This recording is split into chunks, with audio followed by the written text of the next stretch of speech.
What is up, bros? I'm Jonathan. And I'm Caleb. And we're a couple of bros on a mission to give you guys the most detailed movie reviews out there with as little bias as possible. Welcome to the All Bros.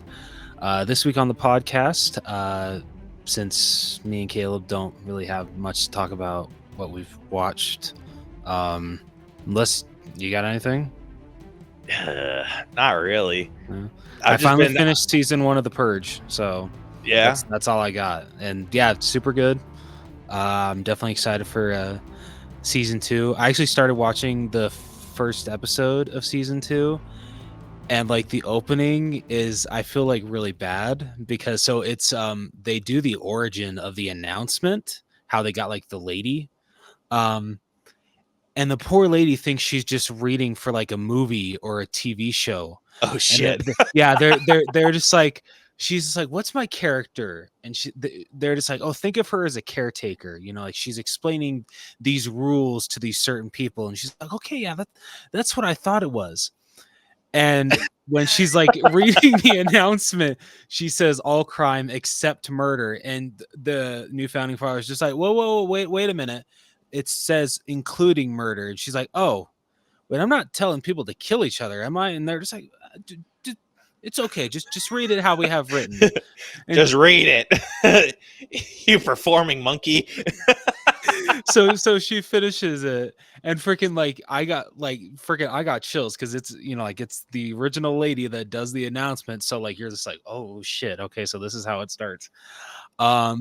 And freaking it just ends with so is this gonna be like in a movie or something? And then freaking it shows the Purge title card. That's nuts. Yeah. But the first season, though, it sucks that this show only got 2 seasons because I feel for how much you can do with the Purge, a TV show just makes sense. And, you know, like they keep the first season very small scale. It only happens in you know, like a small town. But what they are able to do and like how different people purge, you know, they still really focus on the murder aspect, but they do also focus on the stuff that nobody wants to talk about when it comes to what you can do on Purge night. Oh boy. Yeah, they do address that, and as much as I appreciate that they do, it's, you know, it's very hard to watch that shit. But what else? It's interesting though, like how they one of the main guys, like the new founding fathers really drive it into everyone's brain that you will be reborn after you purge. Like everything that's been eating you up over the years, everything that's affected you, once you purge, like you will have your slate clean. And that's absolute bullshit. Like, come on. Yeah. But just, yeah, like the show does a really good job with that.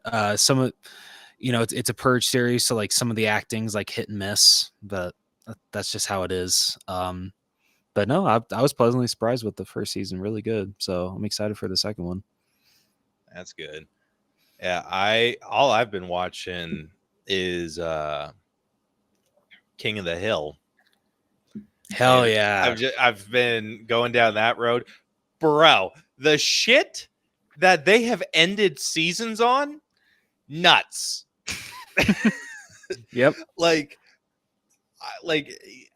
I'll like sit there, like something crazy will happen, and I'll be like, oh wow, like that's a pretty decent like cliffhanger, thinking like the next episode's going to be like the conclusion of it, and I'll look and it'll be like the new season, episode 1. I'm like, are you shitting me? Like you ended a season like that, you freaking crazy bitches. You gotta keep people coming back, man. Yeah, for real though.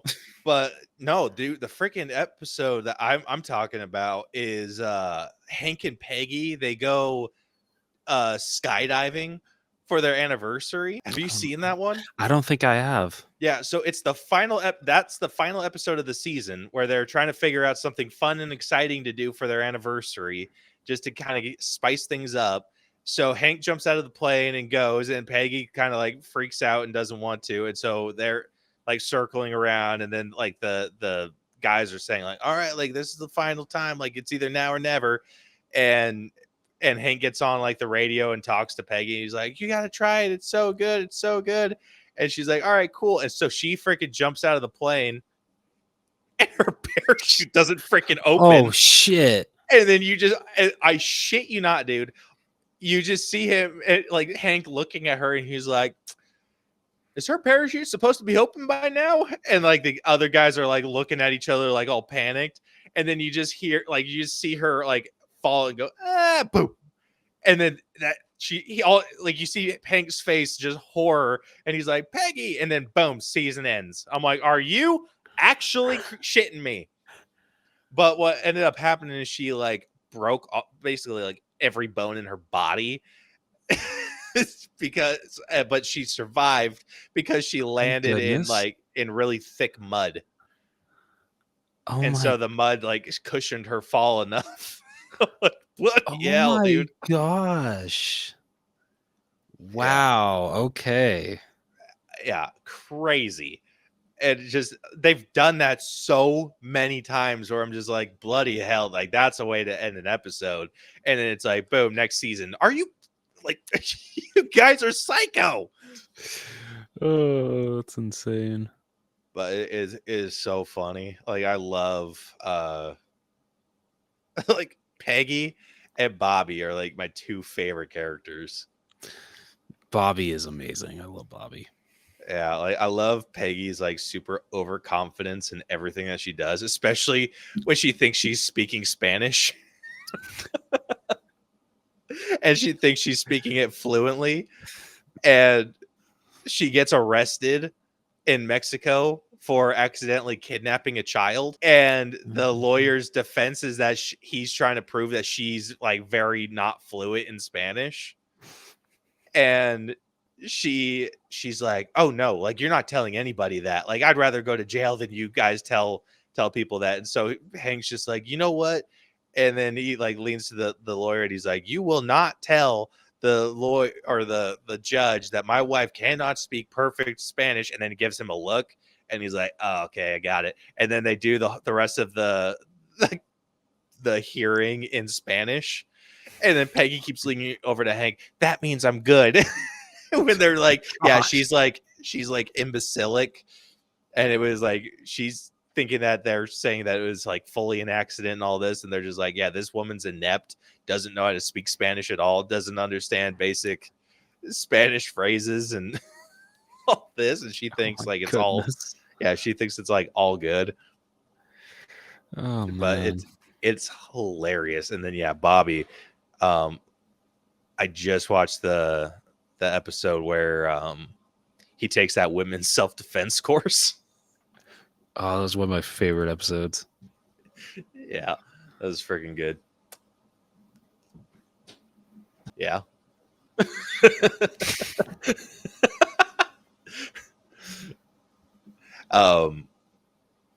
Yeah, that was a great episode. Just that's my purse. Oh, it's so good. Like, I don't know you. Oh, man. Yeah, like that one was so good because it's like, I love the Asian neighbor is hilarious. Oh, dude. yeah. And I was like, gosh, like I wonder who voices him, and it's some white dude. Yeah, I remember that. Yep. I was like, oh, okay. Yeah. I thought that was funny as hell. But dude, the cameos in this show are crazy. Like freaking, they got Willie Nelson in one episode. Freaking like all my favorite country singers in like a different one. Reese Witherspoon did a voice. Freaking Paul Giamatti's done a voice. Like they've gotten like everyone. Like it's crazy. But yeah, Peggy and Bobby are like my favorite. I love Dale. Oh yeah, Dale's Boomhauer is also up there for me. I love Boomhauer. It makes me sad how much of Boomhauer I do understand.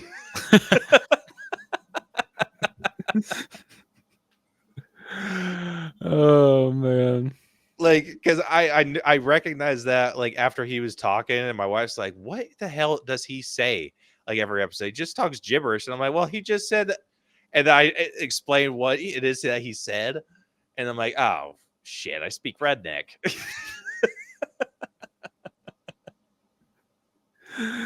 Oh shit. Yeah, I was laughing my ass off of that. Other than that, I haven't really watched much else. Like I've just been Hey, trying to nothing like, wrong with that. yeah, just organize and get everything else like ironed out here. Still trying to figure out what I'm wanting to do, like with my scenery, because I got a bunch of posters. I have those 2 Spider-Man ones. I need to order frames for. I got an Across the Spider-Verse poster. I got those 2 wall decoration or signs that I've had forever that haven't been hung up in a while. So I want to get those up. Then I got all my pop figures and everything else to put up, but I don't know exactly where I'm going to put those. So I need to figure all that shit out. And then I just need to get my garage organized because it is a mess. But I also got a lot of other shit I need to do. Like I need to finish insulating the outside walls, and yeah. Damn, that's Lots of fun shit. Yeah, you got your plate quite full. Yeah. So Fun anyway, stuff. that's why I haven't been watching movies. Okay, no, understandable. I'm going to knock out a few because my Brielle wants to watch Happy Gilmore 2. Okay. But I want to do a refresher, so I want to watch the first one. I want to watch that K-pop Demon Hunter. And then my sister-in-law just logged into Apple TV on my Xbox. So there's a shit ton of movies I want to knock out on that too. Oh yeah. So lots and lots and lots of stuff I'm going to be trying to knock out. All right. Hell yeah. All right. Well, so there's your what we've watched recently. We'll also be covering our favorite segment / news segment, Connect the Stars. That's what it's called, right? Yep. Hell yeah. And then after we play a couple rounds of that, we will be jumping into our headliner of the evening, which will be our breakdown of Fantastic Four. First steps. How long did you plan that out?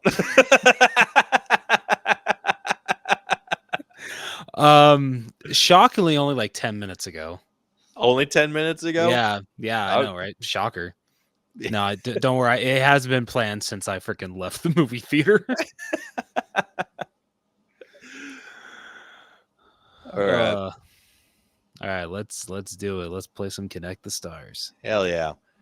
Shout out to the creators of this game, Eric Bai and Amanda Hum. So the rules that we set out for ourselves is that we can veto either of these stars, that because it's randomly generated. We can veto any of them if they if we aren't as familiar with their filmography. So that's really the only rule, and everything else is from memory. So no looking it up. If we forget the name of a movie that they're in, like it's kind of too bad, so sad for us. Yep. All right. So first up, with round 1, the first star we got is Anne Hathaway. Okay. And Melissa McCarthy. Oh, that's an easy one. Yeah. What is the name of that movie they were in? It was a spy movie. Oh, no. I'm thinking of... Huh? Was it? I don't... Oh, it wasn't a spy movie? Oh, that's not it, though. Oh, you're thinking of Get Smart. Is it Get Smart? I think so. No, it's not that one. There's one... Oh, it's not Melissa McCarthy.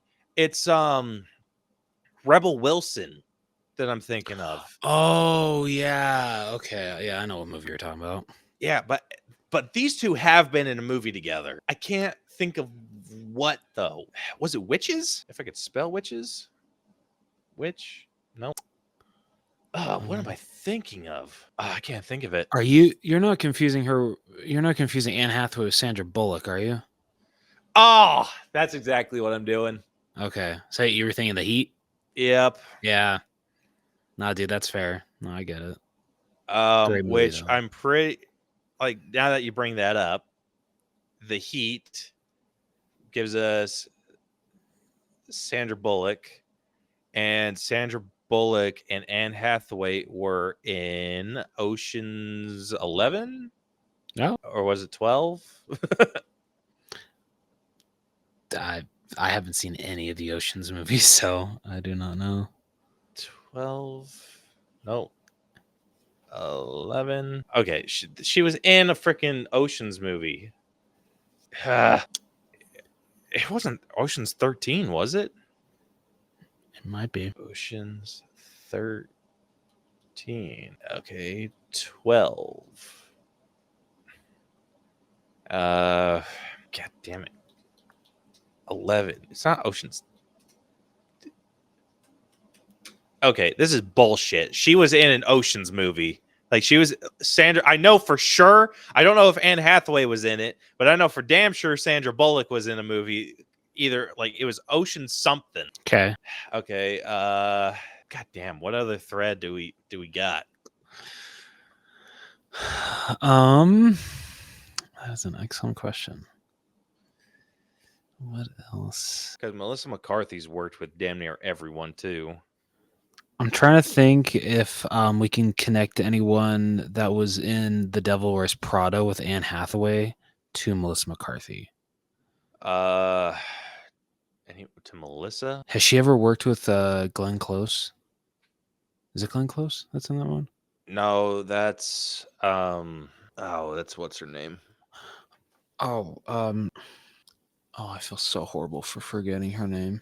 I know. Dude, I forget her name so frequently. Oh, God damn. Freaking God, what's her name? Meryl Streep. Oh, that's right. Meryl Streep. That's what it is. So is she in anything with so other like trying to think who else is in that movie because I think it's just Meryl Streep. Yeah, I think you're right. Emily Blunt's in that one. Has Emily Blunt and Melissa done anything? Like that they weren't in Bridesmaids together, were they? I don't think so. Nope, doesn't look like. Oh, well, let's see. Emily Blunt. Nope. Okay, that gives us a few people. Anne Hathaway. I mean, we got easy like Christian Bale, Hugh Jackman.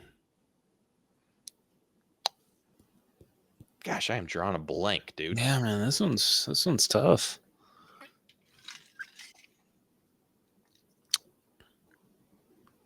Trying to think of what else Anne Hathaway. So let's just Dark Knight Rises. She was in Princess Diaries.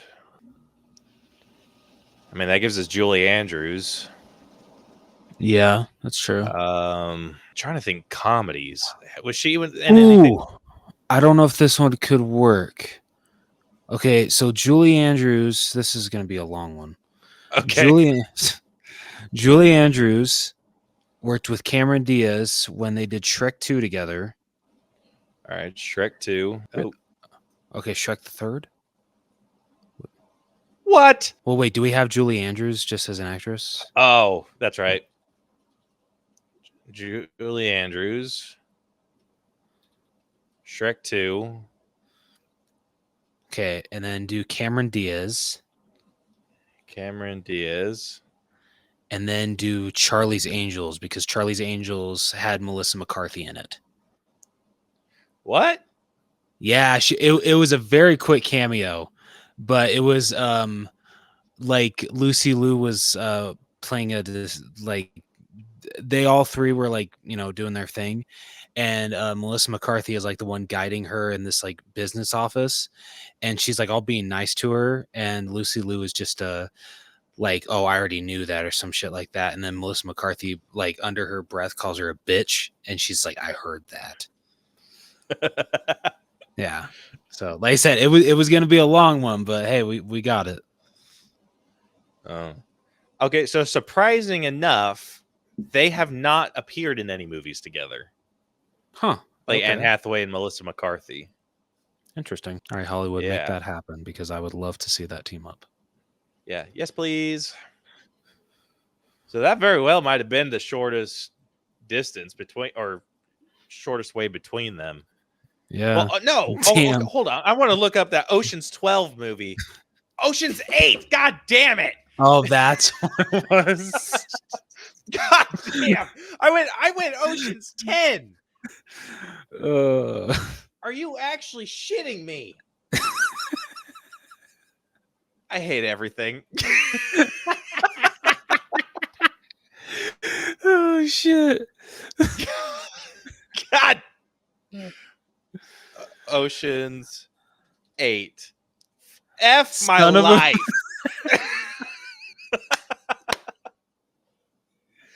Son of a bitch.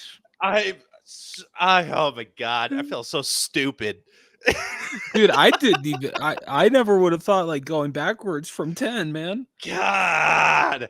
I was sitting there. It's like, I haven't heard of an Ocean's 9.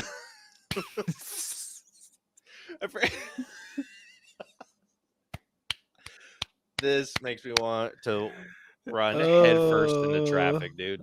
That was amazing. Hate it. Oh, All right. Round 2. let's go. Aquafina Okay. and Maggie Gyllenhaal. Why is her like track record escaping me? All that's coming to mind right now is The Dark Knight. That's all that's coming to me too. Which, I mean, gives us Christian Bale, Heath Ledger, and Michael Caine, and Michael Caine, and Morgan Freeman. and more. We could work with Morgan Freeman. I feel like Morgan Freeman and Aquafina would be easier to connect. That's true. All right, we can roll with that. So The Dark Knight gives it. Oh, Morgan Freeman. All right, and then Aquafina, I can connect her to John Cena.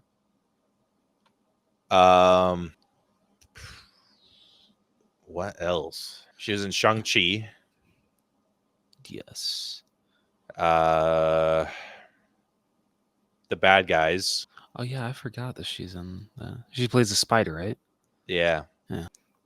I'm trying to think of like the Now You See Me actors, if like any of those tie into Aquafina. Yeah. Ooh. I got one. So Aquafina was in Shang-Chi. Shang-Chi cameoed Mark Ruffalo. And Mark Ruffalo and Morgan Freeman were in Now You See Me.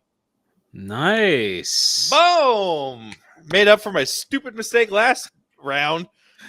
Very nice, man. All right. So Aquafina starred in Shang-Chi, who featured Mark Ruffalo in a small cameo, who was in Now You See Me with Morgan Freeman, who was in The Dark Knight with Maggie Gyllenhaal. All right. One more round? Yeah, let's do it. All right.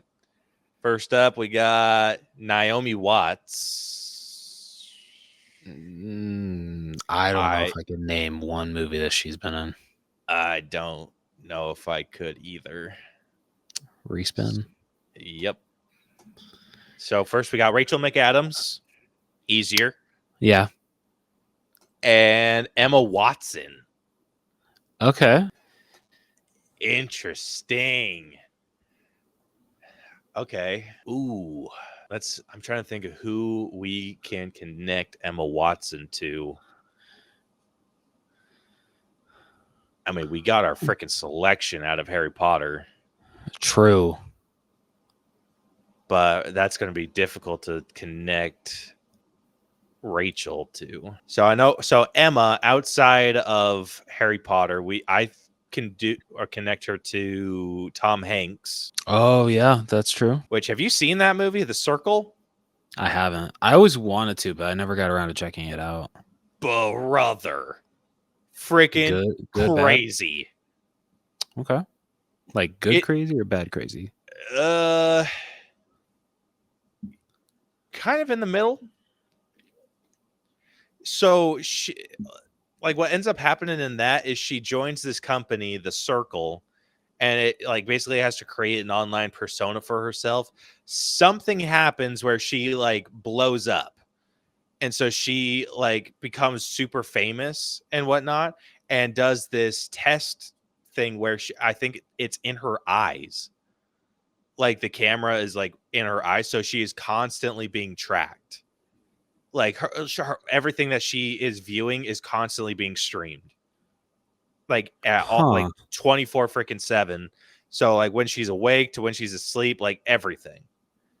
And it ends up causing a lot of issues for her and her personal life. And I think there was she tries to track down a friend of hers that she had lost contact with, and she goes on like her social media to try and like find this guy, but they start using drones and basically like, hunt this guy down, and he like freaks out because he's someone that likes to be off the grid. So he ends up like flipping out and ends up like crashing his car. Like he like drives off of a bridge or some shit. And so it just shows Shit. her like basically like cutting everything off. Okay. Wow. Yeah, it gets freaking nuts. Damn.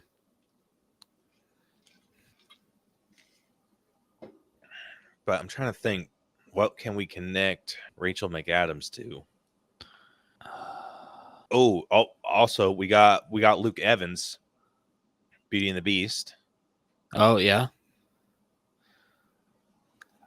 Considering that Emma Watson had that small cameo in a This Is the End, I don't know if those guys give us a lot. That gives us a good amount. I feel like Rachel McAdams and Jonah Hill have been in something together. Dude, I'm drawing such a big blank on her filmography. Okay, so Rachel McAdams, we got Doctor Strange, we have Multiverse of Madness, we have The Notebook, Mean Girls.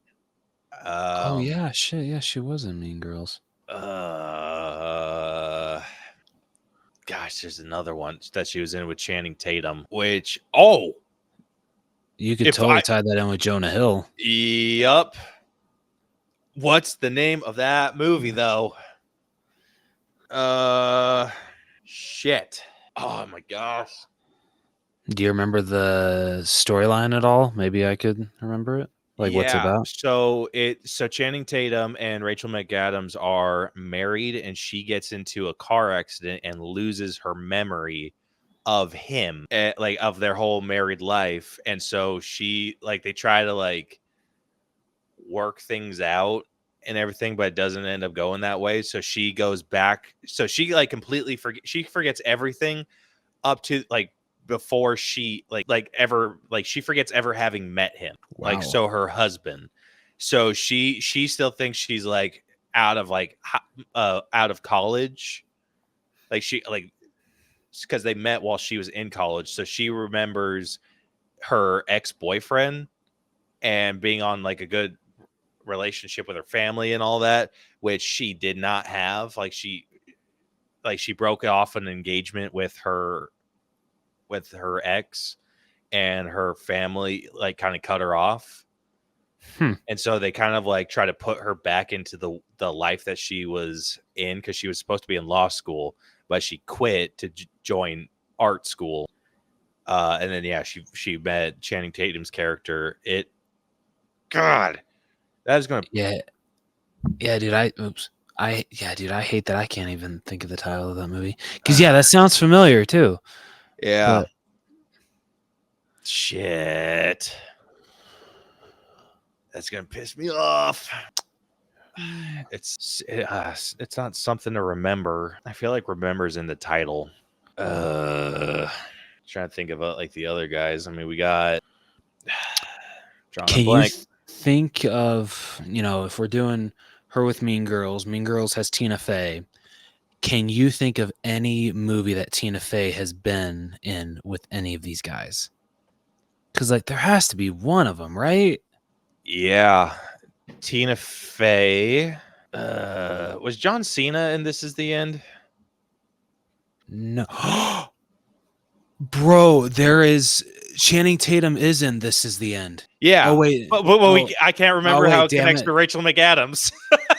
Sorry, we're back to the because I thought we were gonna tie him to Jonah Hill, and damn it, yeah. Yeah. Man, Well, both ways couldn't we work. wouldn't have to. Like, if I could just remember the movie that those two were in, Oh yeah, it's true. like that Damn thread it. would be closed, but Yeah, I can't. damn it. What else has Tina Fey been in? Yeah, like I'm trying to. Gosh. Damn. Okay. So Rachel McAdams, I can connect. Benedict Cumberbatch. What's the name of the guy that played Beast? Luke Evans? No, No, that's he was not. Gaston. Damn it. Dan Stevens. Yeah. So, okay. So we can get Dan Stevens. We can get. Or no, that's Emma Watson. Rachel McAdams. We can get Ryan Gosling. We can get Cyclops. Freaking hell, what's his name? James Marsden. Lindsay Lohan. Amanda Seyfried. Gosh, I am drawing a blank. Yeah, dude. Same here.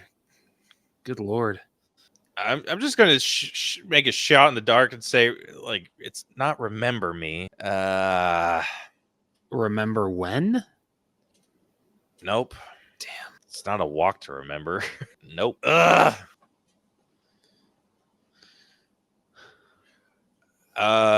She was in Game Night with Jason Bateman. Okay. Which What else is Jason Bateman been in anything with any of these guys? I mean, putting Jason Bateman in, that gives us Horrible Bosses.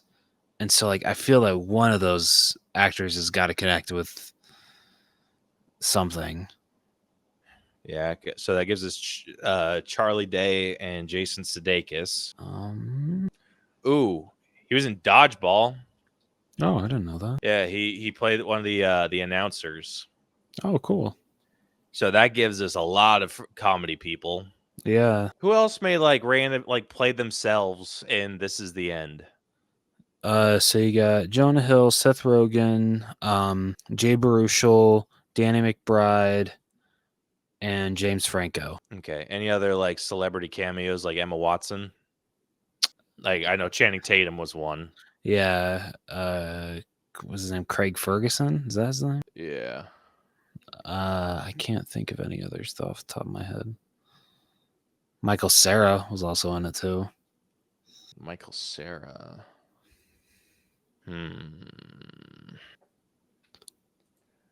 Okay, so if Michael Cera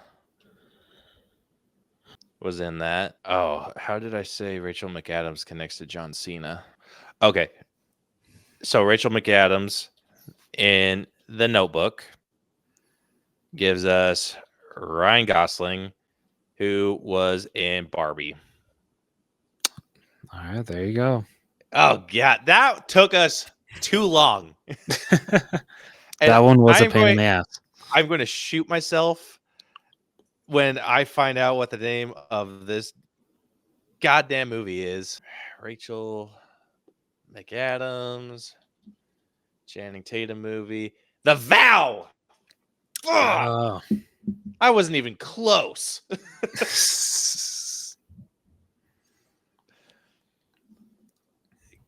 God, that pisses me off. Let's see what else we probably could have gotten away with. Yeah, Doctor Strange, Game Night, Southpaw, About Time, The Vow, Sherlock Holmes, Time Traveler's Wife, Wedding Crashers, Oh yeah, Notebook, Mean Girls. hot chick. Damn, that pisses me off.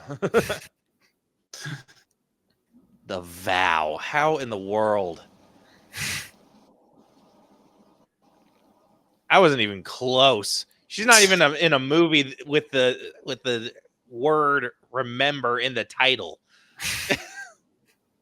Damn, that sucks. Oh. That one took us way too long. Yeah, that's okay. Hey, we still got it. All right. So with this one, we got Rachel McAdams, who was in The Notebook, co-starring Ryan Gosling, who starred in Barbie, which also starred Michael Cera. Michael Cera did a small cameo, and This Is the End. And he also did a cameo in that movie with Emma Watson. Yep. Good Lord. Wow. That took us way too long. We made it. That's all that matters. Yep. All right. Well, what do you say we jump into our headliner after that? I say let's do it. Need motivation? Angry Dad Podcast. Trying to jumpstart your life? Angry Dad Podcast. You want help getting off the couch? Angry Dad Podcast. You need a verbal kick in the ass? Angry Dad Podcast. You want to hear from somebody who's been through it all? Angry Dad Podcast. I am here for you. You can find me on all podcast platforms. All right. Well, jumping into our headliner of the evening, like we said, we'll be doing Fantastic Four First Steps. So, Caleb, do you want to let people know how we break down movies out on this podcast? I would love to. If you are new to our breakdown system, we have split movies into 8 different categories that we individually score to come to a final All Bros letter grade. The 8 categories that we are going to score are story, writing, acting, character development, effects, music, costumes, and then give it our own personal score at the very end. All of those numbers get magically added up and spit through our algorithm and give us a letter grade to compare this movie to others of a similar grade. Despite what people may say, the ranking doesn't necessarily matter as much as the score itself. But it is fun to see where these movies line up in our hierarchy. It is. Because the margins are so close. Like, they may as well just be the same movie. Yeah, that's fair. But there's always some category that bumps things up, either just a little bit up or just a little bit down. It always ends up pissing us off. Yep. True that. So if you have not seen Fantastic Four, The First Steps, there's some spoilers in this one. Like, I think there's definitely stuff to be spoiled in this. So go check it out. And then come back and listen to the episode. But if you have not watched it and you listen beyond this point, it is your own damn fault, because this is our favorite segment that we like to call Reading with Rose. All right. In 1960, on Earth 828, astronauts Reed Richards, Sue Storm, Ben Grimm, and Johnny Storm embarked on a mission into outer space, during which they gained superhuman abilities from exposure to cosmic rays. Upon returning to Earth, they became the superhero team known as the Fantastic Four. 4 years later, the team have become celebrities and are regarded as the world's protectors, engaging in philanthropic and diplomatic efforts through the Future Foundation. During a family dinner, Reed and Sue revealed to Ben and Johnny that they are expecting a child. The Silver Surfer comes to Earth and declares that the planet has been marked for destruction by Galactus, a planet-devouring cosmic being.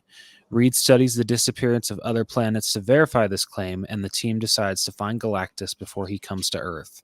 They track the Silver Surfer's energy signature and use faster-than-light (FTL) travel to reach a new planet. As they arrive, the planet is destroyed by Galactus' ship, and the team is captured. Galactus reveals that he has an insatiable hunger, which has driven him to consume planets for eons. He senses that Reed and Sue's unborn child has immense cosmic power and would be able to take on Galactus' hunger, freeing himself from it. Galactus offers to spare Earth in exchange for the child and induces Sue to go into labor. The team refuses and escapes from the ship. They are followed by the Silver Surfer, who destroys their FTL system. They use the gravity from a black hole to delay the Silver Surfer and send themselves back to Earth. Sue gives birth to a boy, Franklin, on the way. On their return to Earth a month later, Reed reveals the details of their encounter during a press conference. Their decision to save one child over the billions of other people on Earth leads to a public outcry, with many calling for Franklin to be sacrificed to Galactus. Based on his interactions with the Silver Surfer and some deep space transmissions Reed received from her planet, as well as planets that Galactus has destroyed, Johnny begins to decipher the Silver Surfer's native language. As Galactus draws near and protests against the Fantastic Four. As Galactus draws near and protests against the Fantastic Four escalate, Sue takes Franklin to meet with protesters. She explains that they will not give up their child, but they will also not give up on the rest of humanity. Using a teleportation system that has not been that he has been working on, Reed devises a plan to build large teleportation bridges across Earth so they can transport the entire planet to another solar system where Galactus cannot reach them. Through the Future Foundation, Sue organizes the world's nations into building the bridges and conserving the energy needed to use them. As the bridges are about to be activated, the Silver Surfer returns and begins destroying them. Johnny stops her from destroying the last bridge in Times Square. He uses her native language to identify her as Shalabal, and she explains that she chose to become Galactus's herald in exchange for his sparing her world, Zenla. Johnny plays transmissions from the planets she helped Galactus destroy, and Shalabal is Shalabal, right? Mm-hmm. Okay. Shalabal flees. Using Franklin as bait, the team plans to lure Galactus to the last bridge and teleport him away instead. Sue negotiates with Harvey Elder to evacuate the citizens of New York to his underground city of Subterranea. Galactus makes his way. I like how they don't point out that he's the Mole Man. Like, it kind of makes more sense why he has, a whole underground fortress. Yeah, for real though. Galactus makes his way through the city and captures Franklin. Sue uses all her power to push him towards the portal with a force field while Reed rescues Franklin. Johnny attempts to sacrifice himself to give Galactus a final push into the portal, but is stopped by Shalabal. She pushes Galactus and herself, and the portal closes behind them. Sue dies from her efforts, but is revived by Franklin. The world celebrates their victory. A year later, the team and Franklin prepare to appear on a talk show before departing for a mission. In a mid-credit scene set 4 years later, Sue takes her eyes off Franklin to find a book that he wants her to read. She comes back to see him interacting with a man in a green cloak who is holding a metal mask. I wonder who that could be. Yeah. Like, not like there's only one villain that they interact that fits that exact description. Dude, freaking, I wanted to tell one of my coworkers, I freaking hate you, dude, because a couple days leading up to, the Thursday premiere, he's like, "Oh, Jonathan, did you hear what the speculation for the post-credit scene is?" I'm like, "I don't want to hear it. Don't tell me. Don't say anything." He's like, "Oh, well, I don't know. It's just speculation, but they're thinking that Dr. Doom is going to be in it." I'm just like, "Dude, what do you think it means? Like, oh, don't say anything. I don't want anything spoiled." Yeah, I'm sure I could have assumed that. Yeah, for the mid-credit scene or like end-credit scene, they're gonna put Dr. Doom in there. But still, I still wanted to be surprised by it. Yeah. Well, I mean, yes, it is speculation, but we knew. Yeah, but still, come on, man. There's no way that they didn't think that they were going to get away with doing a whole ass Fantastic Four movie and not include Dr. Doom. That's fair. Imagine if they did, though. That would be crazy. That would. I'm just glad that you're going to include you're going to include freaking Galactus, Mole Man, and all like those other like random ass villains, but you're not going to show us Dr. Doom. I'm just glad that he was the post-credit scene and not like affiliated with the rest of the movie. because I feel that would have detracted from. I mean, Mole Man didn't really get a lot to do. I mean, Paul Walter Hauser was fantastic in the role, but I heard that there was a lot of stuff with the Mole Man on the cutting room floor. Like there was actually like a good amount of scenes between him and Sue that explained why they actually like formed a relationship. And so when she asks him to take all these citizens underground, he is more than happy to. Like, so it sucks that like that got cut. Yeah. But just I feel like it would have been like kind of it would have.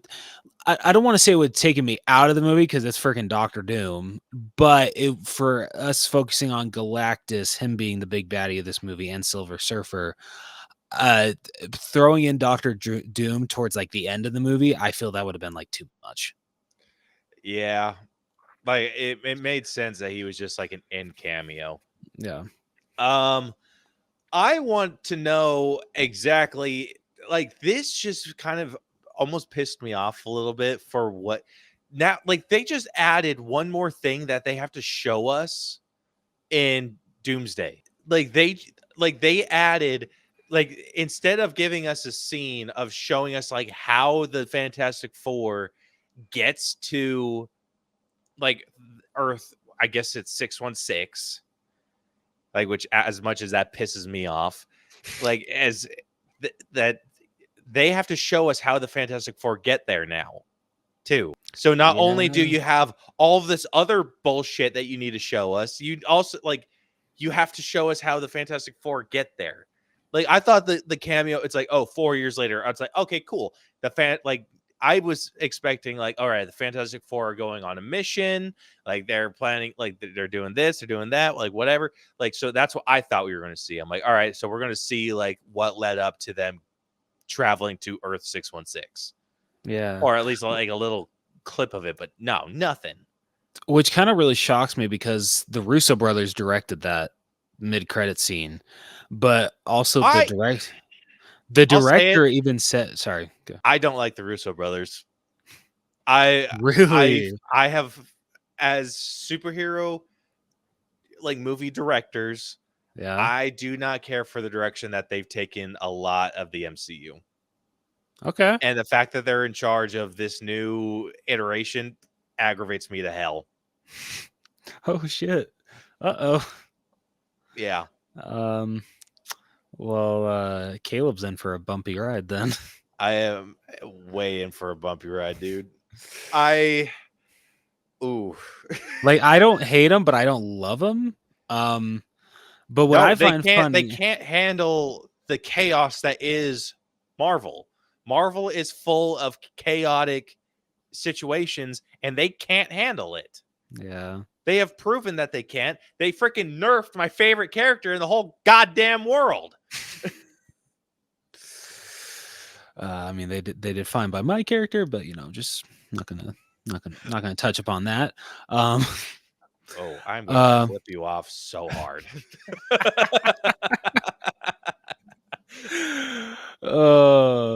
But apparently, from what I saw in an interview, the director of this movie, what's his name? Is like Matt Shackman or something like that. Shankman. Yeah, Matt Shankman. Yeah, something like that. Matt Shankman. He had like I don't know if he had not seen Thunderbolts or what, but like he had no knowledge of that mid-credit scene with the Fantastic Four ship. Yeah. I hate that. Yeah. Oh my god. I'm just going to spoil a little bit of what I'm feeling with this movie. In terms of like what we got into like with Marvel and DC movies, Superman wiped the floor this year. Superman is my number one movie of like superhero movie of the year. I would followed by Thunderbolts. Okay. And then this one. Actually, let me just double check my superhero movies. I'm pretty sure we're done. There's nothing left. Yeah, I just want to make sure that that's all we got this year. Okay, so we got Brave New World, Thunderbolts, Superman, and then Fantastic Four. Yeah. I and I then nothing get where else you're is coming coming out. from. I do. But like for because like, I don't know how much you enjoy the Fantastic Four as a team. Like, I love the Fantastic Four as a team. okay, Like they're also one of my favorite okay, like teams. okay. Because yeah, so it's interesting that we're it seems like we're very different with this movie because like. I mean, not going to say the personal score, but like freaking, like I definitely agree with Caleb. Like Superman is the best superhero movie this year, definitely. But Thunderbolts and Fantastic Four are pretty damn close to it, I feel. Um, and I feel like I have Fantastic Four and Thunderbolts like neck and neck. Like it's a coin flip on which one I preferred. Um, and I mean, that just shows how much I really enjoyed both movies. And by God, was it wonderful to finally get a damn good Fantastic Four movie. Like I enjoy the '05 one, and Rise of the Silver Surfer is good, but this one, yeah, freaking they did the team right this time, and I appreciated the hell out of that. But it does. What sucks about this is, this one I felt a lot like a phase 1 movie because, you're setting up these characters and you're not having to like deal with all the multiverse shit and like incorporating all these other characters. So I'm very scared going into Avengers Doomsday with these characters because I loved that like it takes place on a different Earth. You only have the Fantastic Four as heroes. We don't have to worry about any other superheroes. And now we're traveling back to 616 and you have to freaking incorporate the Fantastic Four with the X-Men, the Avengers. Like I don't know how the hell they're going to make this work. And yeah, but when I'm just thinking of this movie, I love what we saw. And so it just sucks that what we got here was so good is I'm just scared of what they have to do with these characters after this movie because yeah, I liked that we just got to focus on the Fantastic Four. No other heroes were associated. It was just a really nice change of pace. I'll agree with that. I have different feelings about this movie. Like so what they did with the universe, like making this a completely separate universe from like the rest of the MCU, love that. It upsets me a little bit that Marvel hasn't taken advantage of the world that they created with the multiverse. Like think about this. Like they're jumping on the bandwagon of like, oh, there has to be a complete continuity that all of these different like they've established in Loki. Like this is something that they themselves have established that the same like everything happens the exact same. Like there's the sacred timeline, but there is a multiverse within the sacred timeline, but everyone looks different.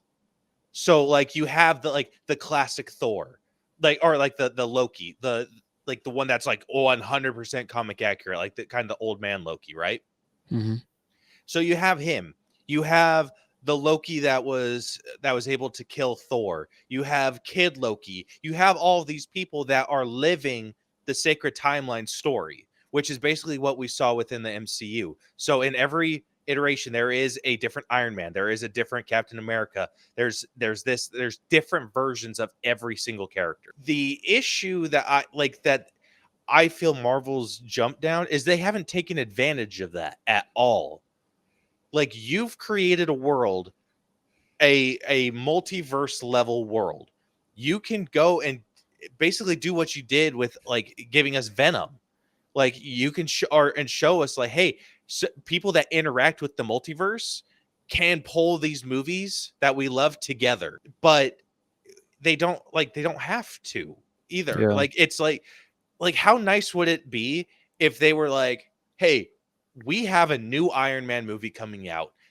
this brand new actor is playing Iron Man. He's playing Iron Man from Earth 1, 2, 3.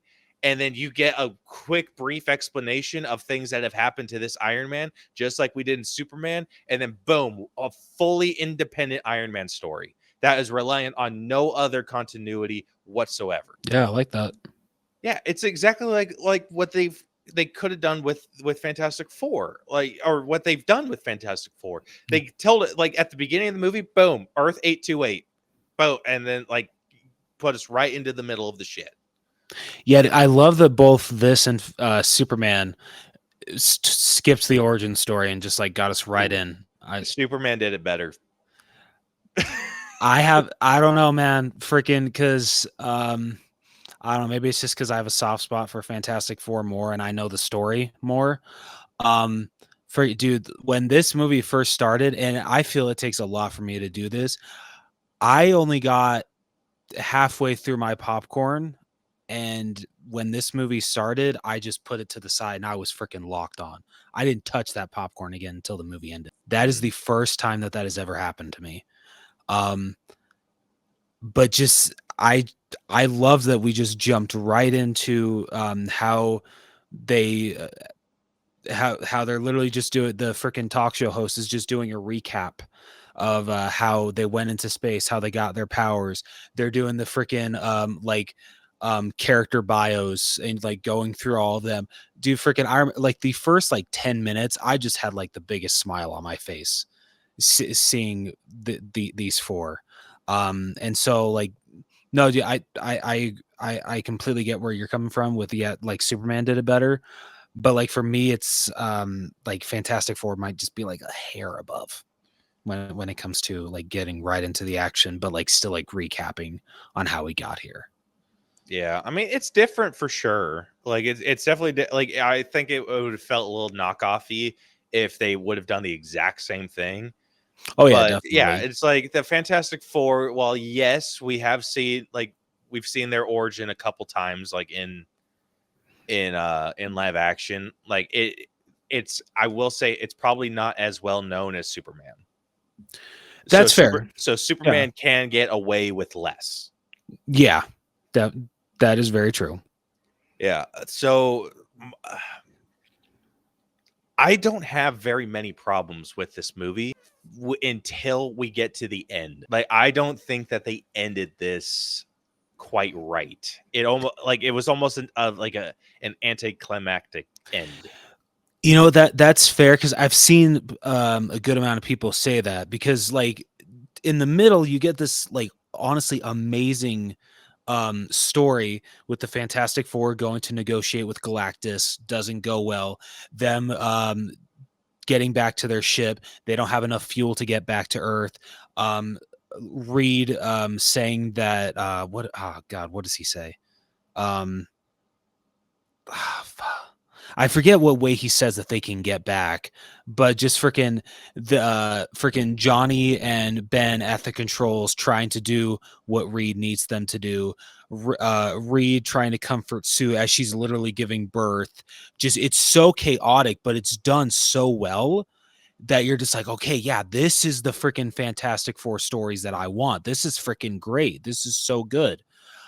And then I would have to agree with you. The ending climax that we get, or ending fight, whatever, with Galactus, like, yeah, you know, like it's awesome, you know, seeing Galactus how he is, and you know, like we get why he's there, you know, wanting to take Franklin, but just yeah, the final resolution, the way that it's set up in a way also that it unfolds, like it's definitely not as not it's what is it? It's not as good as that middle part. Just that shit was just so freaking good. Like I was on the edge of my seat the whole time. That was fantastic. No pun intended. Yeah. No, it was good. Like it brought me back to like Rise of the Silver Surfer, how they concluded that, where they were on the verge of like figuring out how to like stop Galactus. but obviously Dr. Doom got in the middle of it and just threw a big old freaking wrench in the middle of their plan. And so by the time they defeated like Dr. Doom and everything, like it was too late. Galactus was there, and they're just like freaking Sue was out of commission. Like everyone was like, it was like we got nothing left, and so like it was all left up to Silver Surfer. And I think that's the part of this movie that lost me. Well, yes, the build up to Galactus coming to Earth, incredible, like absolutely incredible. But what lost me is Silver Surfer kind of sacrificing herself to defeat Galactus, because it felt like the buildup was really good. Like the buildup to that point was good, because it was like Johnny learning Silver Surfer's language, and then like using it and telling like basically showing her what she's caused on all of these different planets, like making her face that. And then she just kind of pieces out for the rest of the movie until Galactus is on the verge of defeat, and then she comes in and just freaking bushwhacks him and then disappears with him. That felt very like out of the blue to me. I mean, yeah, I get that, but I mean, it could have just been her like contemplating, I guess, her life's decisions after he spared her world and turned her into the Silver Surfer, and just realizing how horrible of a god Galactus is, and all the damage that she had done, and like the only way to redeem herself would be sacrificing herself with her maker. I get that to a certain point, but I would have liked to see her struggle with that, because it just felt like she disappeared, dealt with her feelings on that, and then came back and was like, and played hero of the moment. Yeah, I feel that versus like this is how I feel like they should have handled it. She should have been by Galactus's side, not necessarily helping, but just kind of like being near him, just in his just like presence, observing like over what he was doing. over the shoulder, like observation. Yeah. And then he should have like commanded her to do some things and whatnot, and she should have done those. Yeah. And I think that moment where he's beginning to get sucked into the portal, I think he should have like basically called to her, and then like while she's like just like hovering there, and then she sees Johnny like coming, and she gets like commanded to stop him, and then I would have loved to see her come and freaking just knock Johnny out of the way, and then take that moment to turn around and like basically, like, how cool would it have been to be like, I herald your end, and then boom, and oh, that would have been so badass. Straight up, dude, right? Like, or just like, I don't know, just something to figure out, like, to show off that she wasn't Team Galactus, other than like her having like, oh, like this hurts my feelings, boom, like disappear, and then she comes out of nowhere to save the day. No, it felt like bullshit. Yeah, no, I get that. I really want to know how much was cut from this movie. Like the director said that we'll never get a director's cut. Oh, that pisses me off. Excuse me, because like if you watch all the trailers for this movie, there's a good couple scenes that were not in the movie, especially freaking the like opening of like the first trailer when Sue and Reed are introducing that one guy to the Baxter building. Would have loved to see that in the movie. So like I've heard that Marvel's trying to really cut down on their runtimes, and don't. Yeah, no, like I would have been fine with a 2.5 hour Fantastic Four movie.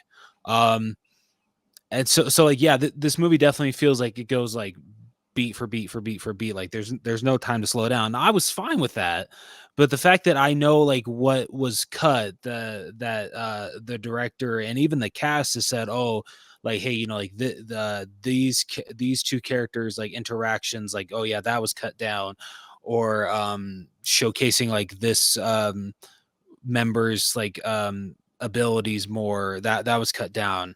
Like, I'm just like, I love what we got, but like it sucks that we could have had more. Yeah, like you're cutting the wrong thing. Yeah.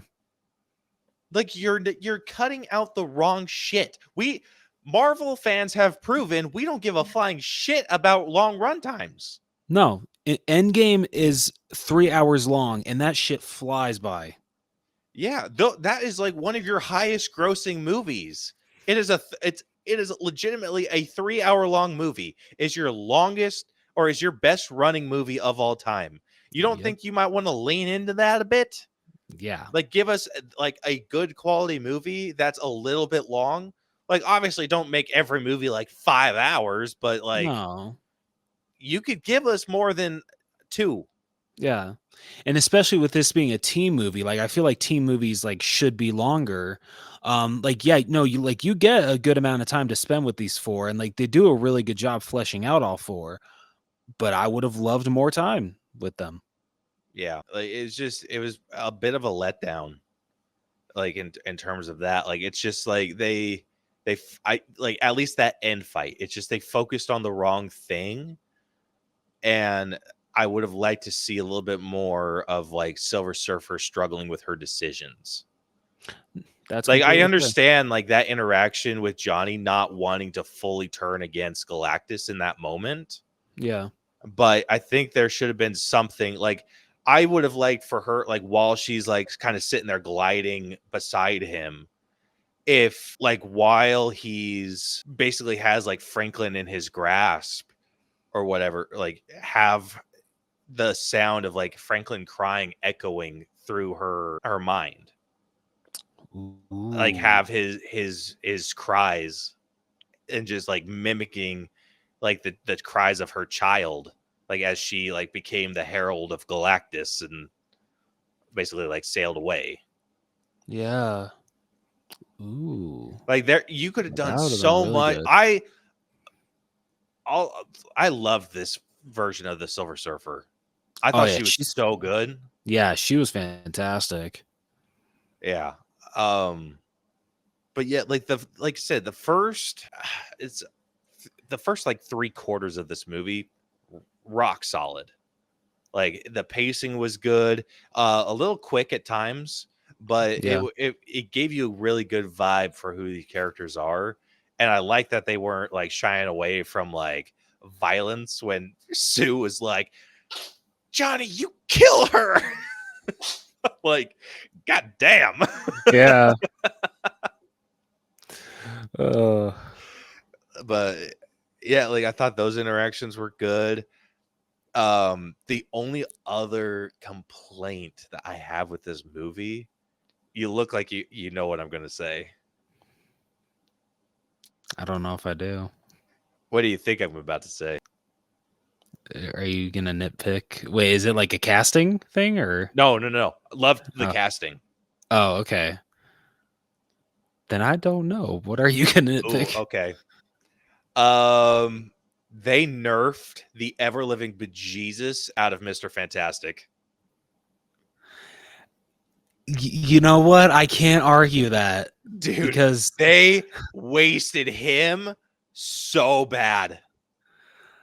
Because it's like it's been shown in like, I don't know, maybe they just, I don't want to say that they didn't have the budget for it, but like I don't know, like I know he can be stretched to his limits, but like freaking when Galactus is like, like freaking pulling him, I'm just like, no, I feel like you Mr. can stretch further than that. Yeah, no, Mr. Fantastic can stretch further than this shit. Yeah. Dude, they wasted it. Like I've seen so much like that's showing off the 2005 edition.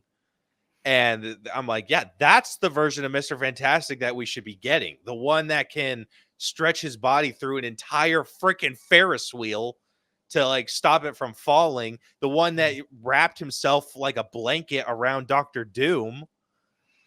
Like, are you shitting me with this bullshit? Like, this is barely Stretch Armstrong. Because yeah, you can't say like, oh well, like they just barely got the powers. No, they've had them for 4 years at this point, and I feel that like Reed should have like at this point like mastered how far he can stretch. Like Reed Richards should know what his limit is. So the I fact that wanted freaking so that's badly. his limit, like that, no. Yeah, like, dude, this is exactly what I was afraid of them doing with freaking Miss Marvel. Like, they did the same thing. Like, yeah, hers is now like light energy based, but it was more accurate to what Mr. Fantastic has done, where he like stretches his hand out and grows his hand to block things or to catch things, and like uses his body as a full-blown freaking slingshot. Like this, he was just like jumping up and down some rubble, stretching a little bit further that he could reach to like kind of fling himself around. Like, that's not Mr. Fantastic. I think I'm wondering if they're just like they were afraid, like, oh, it was gonna be too cartoony. I'm like, have you read the Fantastic Four comics? Like, freaking, we love that shit when it comes to Mr. Fantastic. And the fact that you set this in the 60s, I don't think that would have felt comic booky at all. Yeah. Like, what?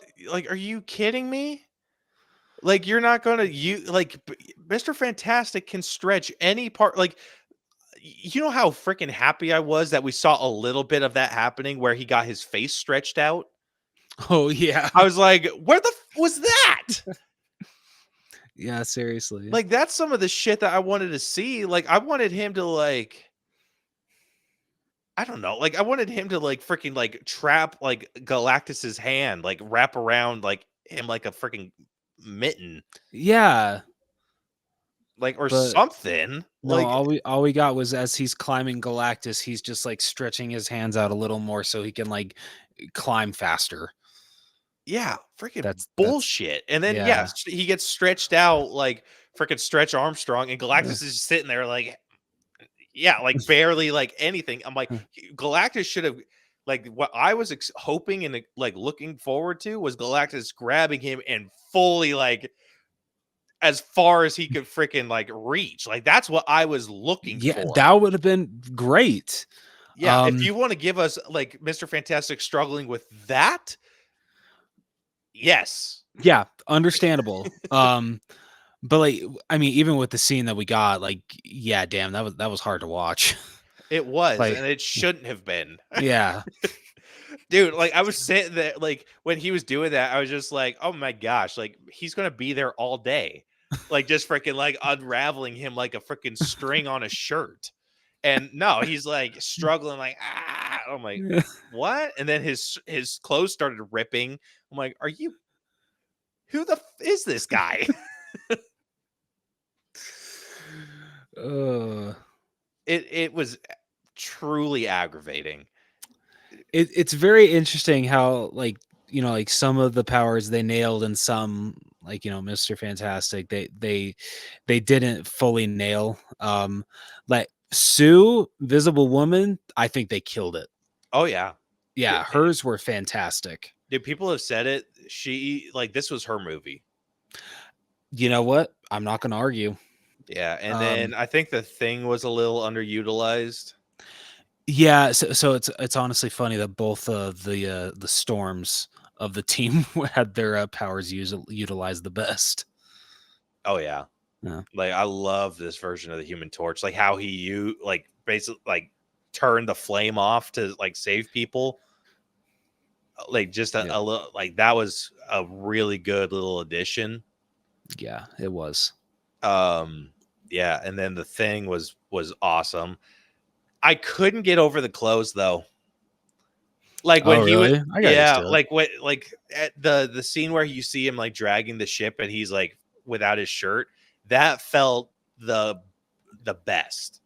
Yeah, that was awesome. I loved that. Yeah, and then he was just wearing like him wearing clothes in the Baxter building, totally fine with that. Him wearing it in battle didn't work for me. I was fine with it. It worked for me. Yeah, I couldn't get over it. I was just like, not working. But yeah, like I said, the story overall, killer. Yeah. Like, really freaking good. The Silver Surfer was amazing. Like, I loved her, like, She was so so much. good. Yeah, she was so good. Like her interactions with Johnny were pretty good. Oh yeah. And then Galactus, dude. Holy balls. They finally got him right. Finally. He was so good. Like that, I am going to be so sad if they never use Galactus again. They would be stupid not to. Like, come on. Yeah. You finally get him right, and then that's it? Like, are you freaking kidding me? Dude, every scene he was in, it was impossible to not. I wish I would have gone to see this in IMAX. I saw this in GTC, like in their GCX theater. So Yeah. it was the best quality that I could get without paying $26. I genuinely wish that I could have seen this in IMAX. I mean, dude, same here. I mean, I saw an XD, but yeah, dude, I would have loved to see this shit in IMAX. I watched, or I saw this thing on Instagram where they were showing the differences between like, oh, this is what the Cinemark XD people saw, this is what these people saw, and then like it showed what the IMAX people saw, and I'm like, God damn it, I missed out. Yeah, Because, I would have loved to see this movie and Superman in IMAX. Oh yeah, that would have been amazing. Yeah, dude, there was so like every scene Galactus was in was a freaking cinematic moment. Yeah, like it was incredible. Like his first introduction was crazy. I loved when he was like, when he was coming down to Earth in his freaking like in his in his chair. Yeah. And then you just his head freaking just like eclipses the sun. I was like, brother, this is sick. So good.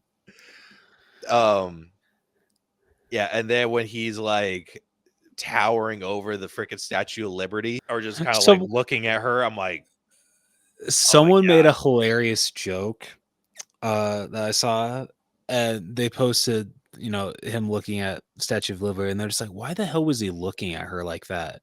And so someone commented he wanted to make sure the Ghostbusters weren't going to stop him this time. Oh, yeah. Just like, thank you for remembering that scene from Ghostbusters too. Yeah, and then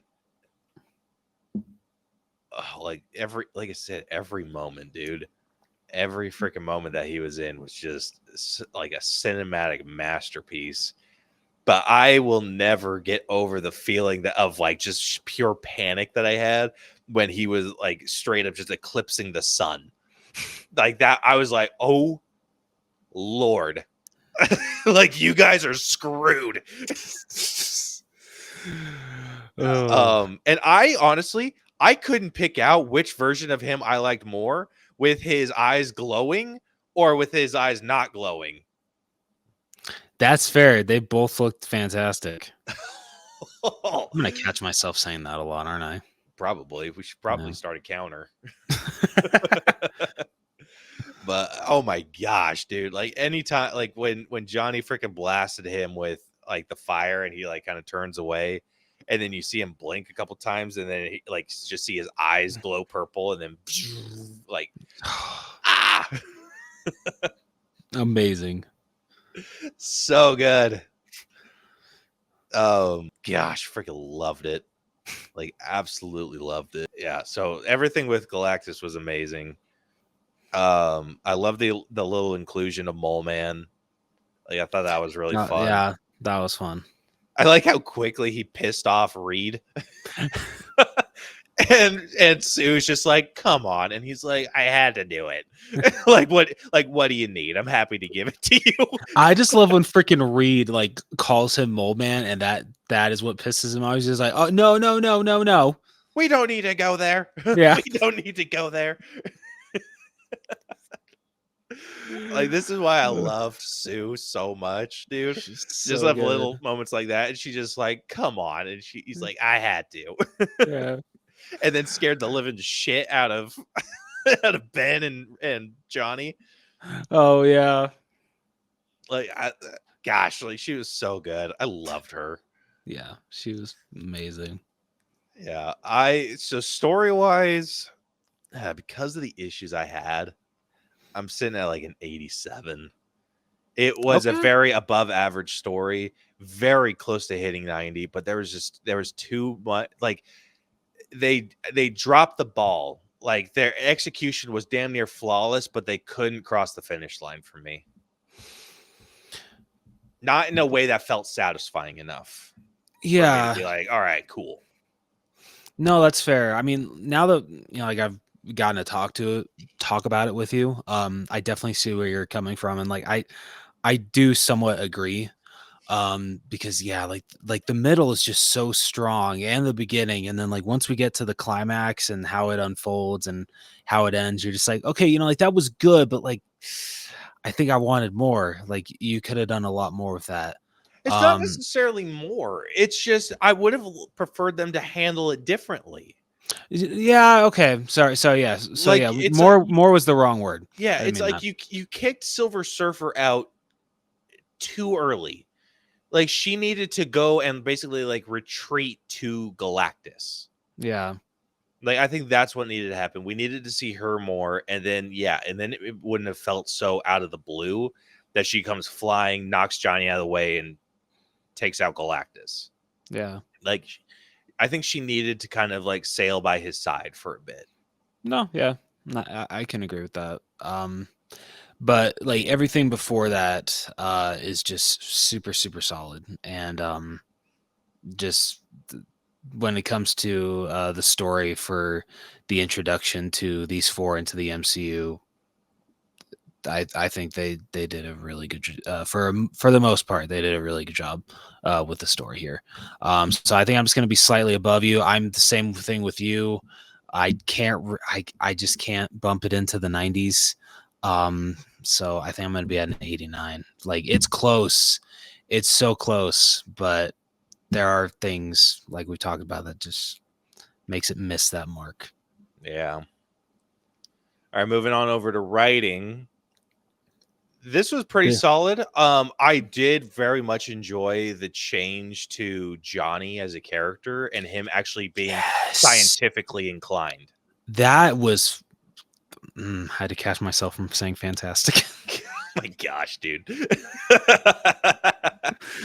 Yeah, no, I agree. Like as much as I love how Chris Evans portrayed Johnny Storm in those first two Fantastic Four movies, I love how much more hands-on that oh my god. Who played Johnny again in this one? Joseph Quinn. Joseph Quinn, thank you. Yeah, I want to make sure that I freaking got his name right on. Okay, all right. I'd make sure that I got his name right freaking on our cast list. For some reason, I thought I put Joe Keery. I don't know why. But yeah, no, freaking I loved his what he contributed to the team. His bantering with Reed was just some of my favorite dialogue in this movie. How he Reed finally finishes the new super suits, and Johnny's just like so in awe, and he's just like, you know what, I take back every single bad thing that I said about you. Not to your face, but just like dude, freaking to myself. yeah. They absolutely nailed the character dynamic of these four. All of the interactions between these four were just fantastic. God damn it.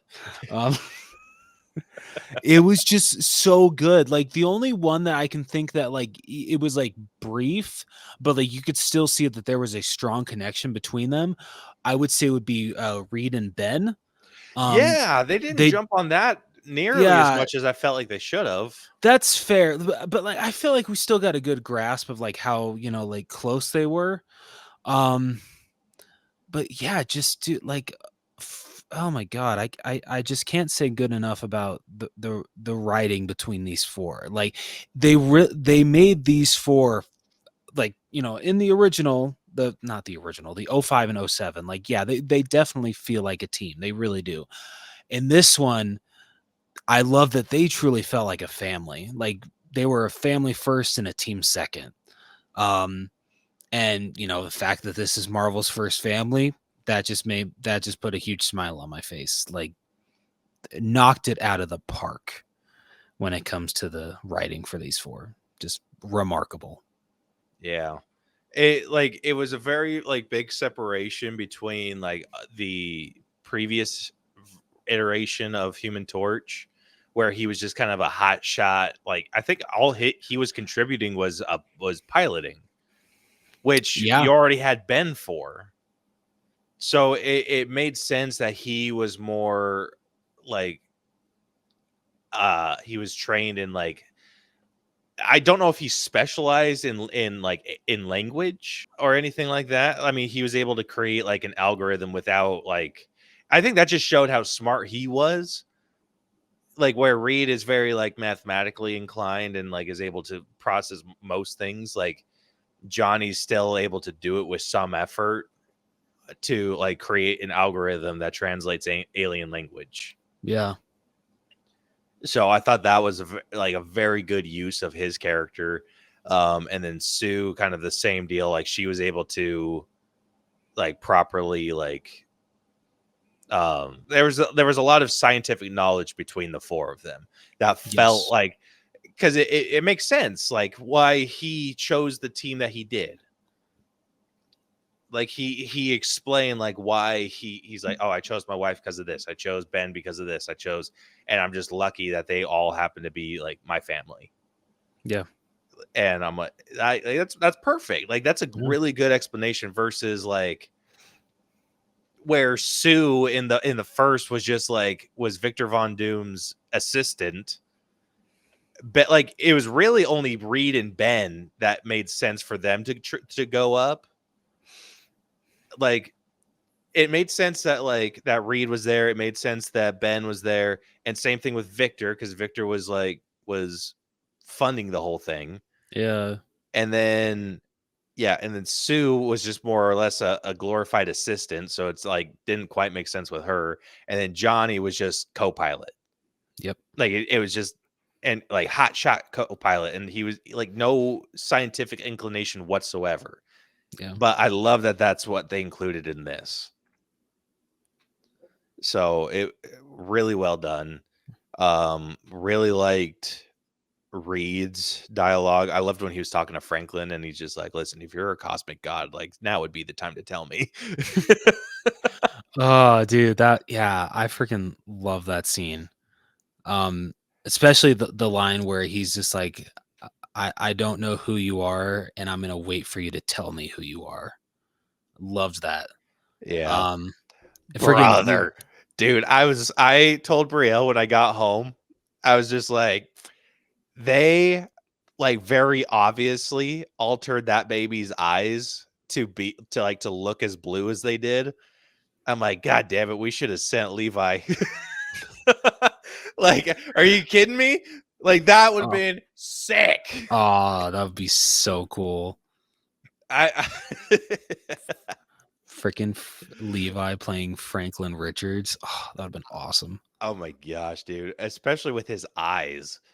He has such gorgeous eyes. Yeah, for those of you that don't know, my son has the deepest blue eyes that you have ever seen. It is ridiculous how blue his eyes are. He this kid, in this movie, his eyes were altered, or actually it was her. It was a girl baby. Oh, yes, yeah. Yeah, so this child's eyes were altered to be a really light blue.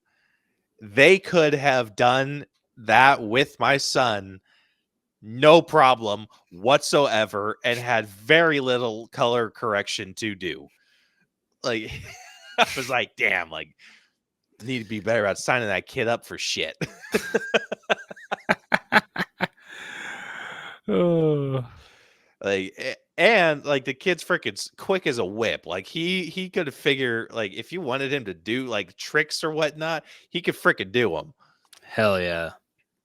Like this kid, dude, is a freaking maniac. But that's besides the point. Anyway, yeah,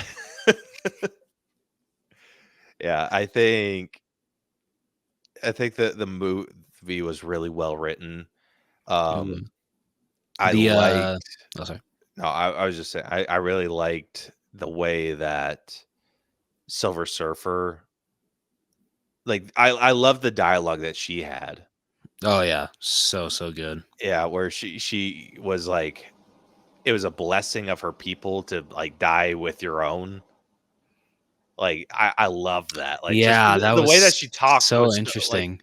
yeah, the way she spoke was like just so poetic. Yeah, And I love absolutely. that, especially in a Silver Surfer. Yeah. I don't know about you, but I loved Sue's monologue that she delivers to all the onlookers that literally want them to sacrifice their baby to Brother, Galactus. like not saying I don't understand where they're coming from, Yeah, but legit, like like I one understand where they're baby coming over from. planet Earth. Yeah. Like, yeah, like listen, the dad in me was like, you freaking assholes, like you don't think they do enough for you? seriously, straight up. And then the human part of me that's just like, yeah, dude, F that baby. But yeah, like I gotta say, Earth 828 seems like an absolute dream of a planet to live on. Dude, for real. Like, seriously, you got the Fantastic Four looking out for you. Like, Everyone's so cooperative. yeah. That's what got me. Like all, like you see all the lights on planet Earth turn off when Reed says that everyone needs to conserve energy. I'm just like, God damn, not this Earth. Hell no. You're lucky if you get half. Dude, you're lucky if you get a freaking quarter. Yeah, true. So true. But yeah, like I said, 828's like a freaking utopia of a planet, and it's so good. But yeah, writing I would say is a little bit higher. I'm putting that at like an 88. I actually hit the 90s with writing. It was just really good. I really enjoyed the writing here. So I would actually be at a 91 for writing. Noise. All right, going on over to acting. We got Pedro Pascal, who plays Reed Richards, aka Mr. Fantastic. We got Vanessa Kirby, who plays Sue Storm, aka the Invisible Woman. We got Joseph Quinn, who plays Johnny Storm, aka the Human Torch. We got Iban Mas Bakrak, however you say that, who plays. So it's Eben. Eben? Yeah, it's not. It's. Okay. I thought it was Iban too, but yeah, it's Eben. Eben Mas Bakrak. I'm assuming that's how you say it. Yeah, I think so. Dude, he looks so mad in this picture. I should have picked a different one. My bad. No, like total side note, like totally unrelated side note. He plays Ben Grimm, aka the Thing. Then we got Julia Garner, who plays Shala Ball, aka the Silver Surfer. We got Ralph Ineson, or Innocent.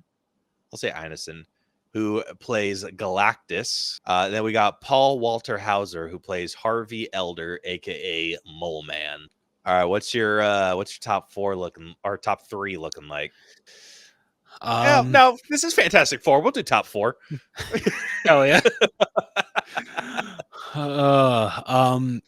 Number one, I think I got to give to Vanessa Kirby, Sue Storm. I thought she was amazing. Like the whole, like, I think like till we got to like the halfway point, I'm just like, you know what? I'm gonna be biased, but I'm gonna say it's Pedro Pascal. It's Mr. Fantastic because he did a fantastic job. But just that monologue from Vanessa Kirby, the ending with her for what she literally sacrificed herself to send Galactus packing back to where he came from. Yeah, just she was amazing as Sue Storm. She was incredible. Number 2, I would get to Pedro Pascal. He was fantastic as Mr. Fantastic. No pun intended. Like Pun slightly intended. yeah, okay, there we go. It's unfortunate that we didn't get to fully see the extent of what Mr. Fantastic can do with his stretching abilities, but when it comes to Reed Richards and his intellect and everything about him, I think Pedro Pascal nailed it. He was fantastic, god damn it, as Reed Richards. And freaking I was when I'm they starting announced to feel you're doing it on purpose. maybe a little bit.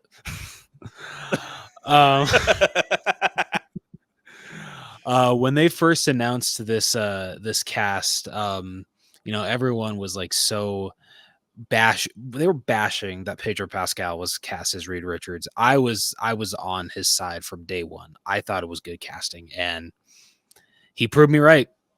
He was great in the role. So yeah. Number 3, I would give to Joseph Quinn. He was great as the Human Torch. He was great as Johnny Storm. Like you said, I loved his interaction with Shallow Ball. Did I say it right? I think so. Okay. Yeah, he was great. Or his interaction with her was great. Yeah, just so good. And then number 4, I would give to Eben. Damn it, sorry, Eben. I'm not even going to say his last name because I know I'm going to butcher it. He was great. He was a great choice for Ben Grimm. I wish we could have seen more from him because I thought he was great in the role. Yeah, just like, what they did with the Thing was really, really good. But I think I would have welcomed more because he was so good as the Thing. I was wanting more. But what we got was great. And I feel like there was a lot that maybe it's just me, but I feel like there was stuff left on the cutting room floor when it came to his relationship with that one lady, with him like trying to like That felt super forced. Yeah, there had to have been a couple more interactions or like something because yeah, I agree. It felt forced. And so like when it comes to like anything I did not like about the Thing storyline, that's definitely the one that stands out. But like You know other than what, that, dude? I think they should have given it they should have thrown Alicia in there. Like so ooh, yeah. that's his in the comics, that's his girlfriend or his like who he ends up like his significant other. Like Yeah. it's Alicia and she's like typically portrayed as like a blind woman. Mm-hmm. And I feel like they should have included her in this. Fair. Like That would have been really nice. yeah, it should have been like I would have liked to see instead of Herbie sitting there cooking in the kitchen, like it would have been nice if Ben and Alicia were doing it together. That would have been really cute.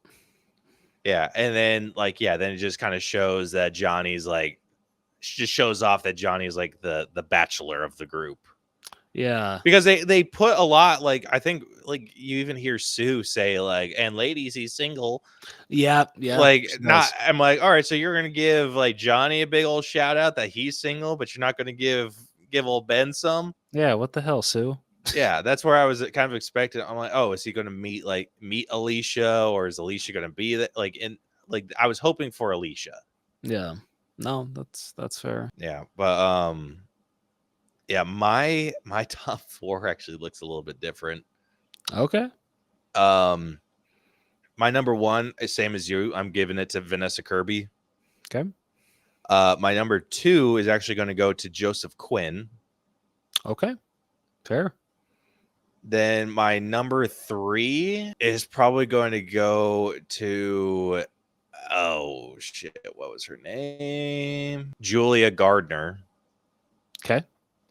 I loved her iteration of the Silver Surfer. I thought she had, like, she was talking about, like, in an interview, she was talking about the voice that she was going for, where she wanted it to be, like, very poetic and comforting, but also a little haunting. And I'm like, I think you nailed it. Yeah, seriously. And she Damn, was like, girl. yeah, I know, she was like harping on herself a lot, and I'm like, damn, like, she's just like, I don't know if I did it, and I'm like, you absolutely did it, girl. Yeah, knocked it out of the park. Yeah.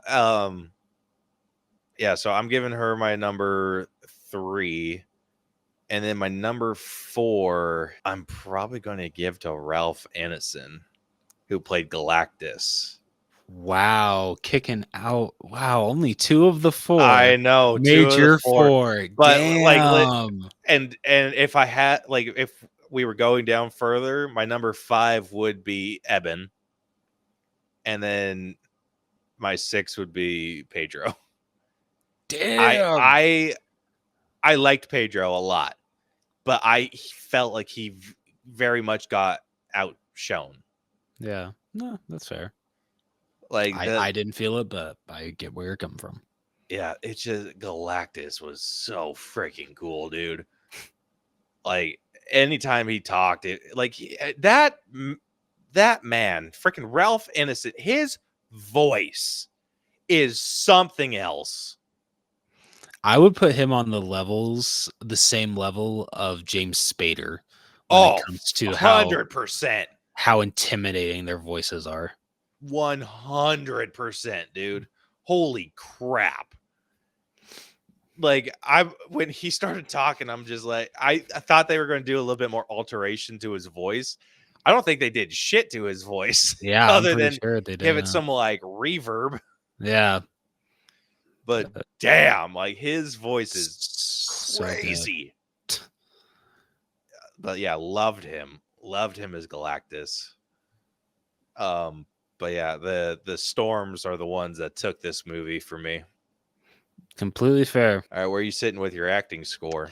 Yeah, I think everyone did a really solid job. Don't really have any complaints with anybody. I feel it, it's with a Fantastic Four movie, you got to make sure that you get the 4 correct. And I feel they absolutely nailed it with these 4. Like, you felt the connection, you felt the family. I was just so happy with the casting for this movie. So I think I am just going to be slightly above my rating at a 92. I'm probably going to be a couple points below you, but I'm a couple points higher than my rating as well. So I'm sitting at a 90. Okay.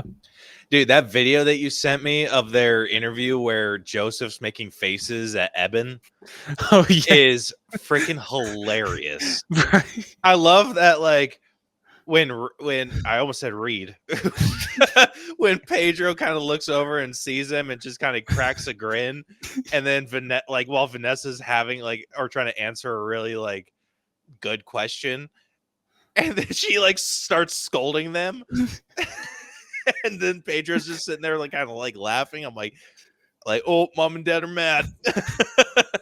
Did you see the other one that I sent you? Yes. Okay. Oh my gosh.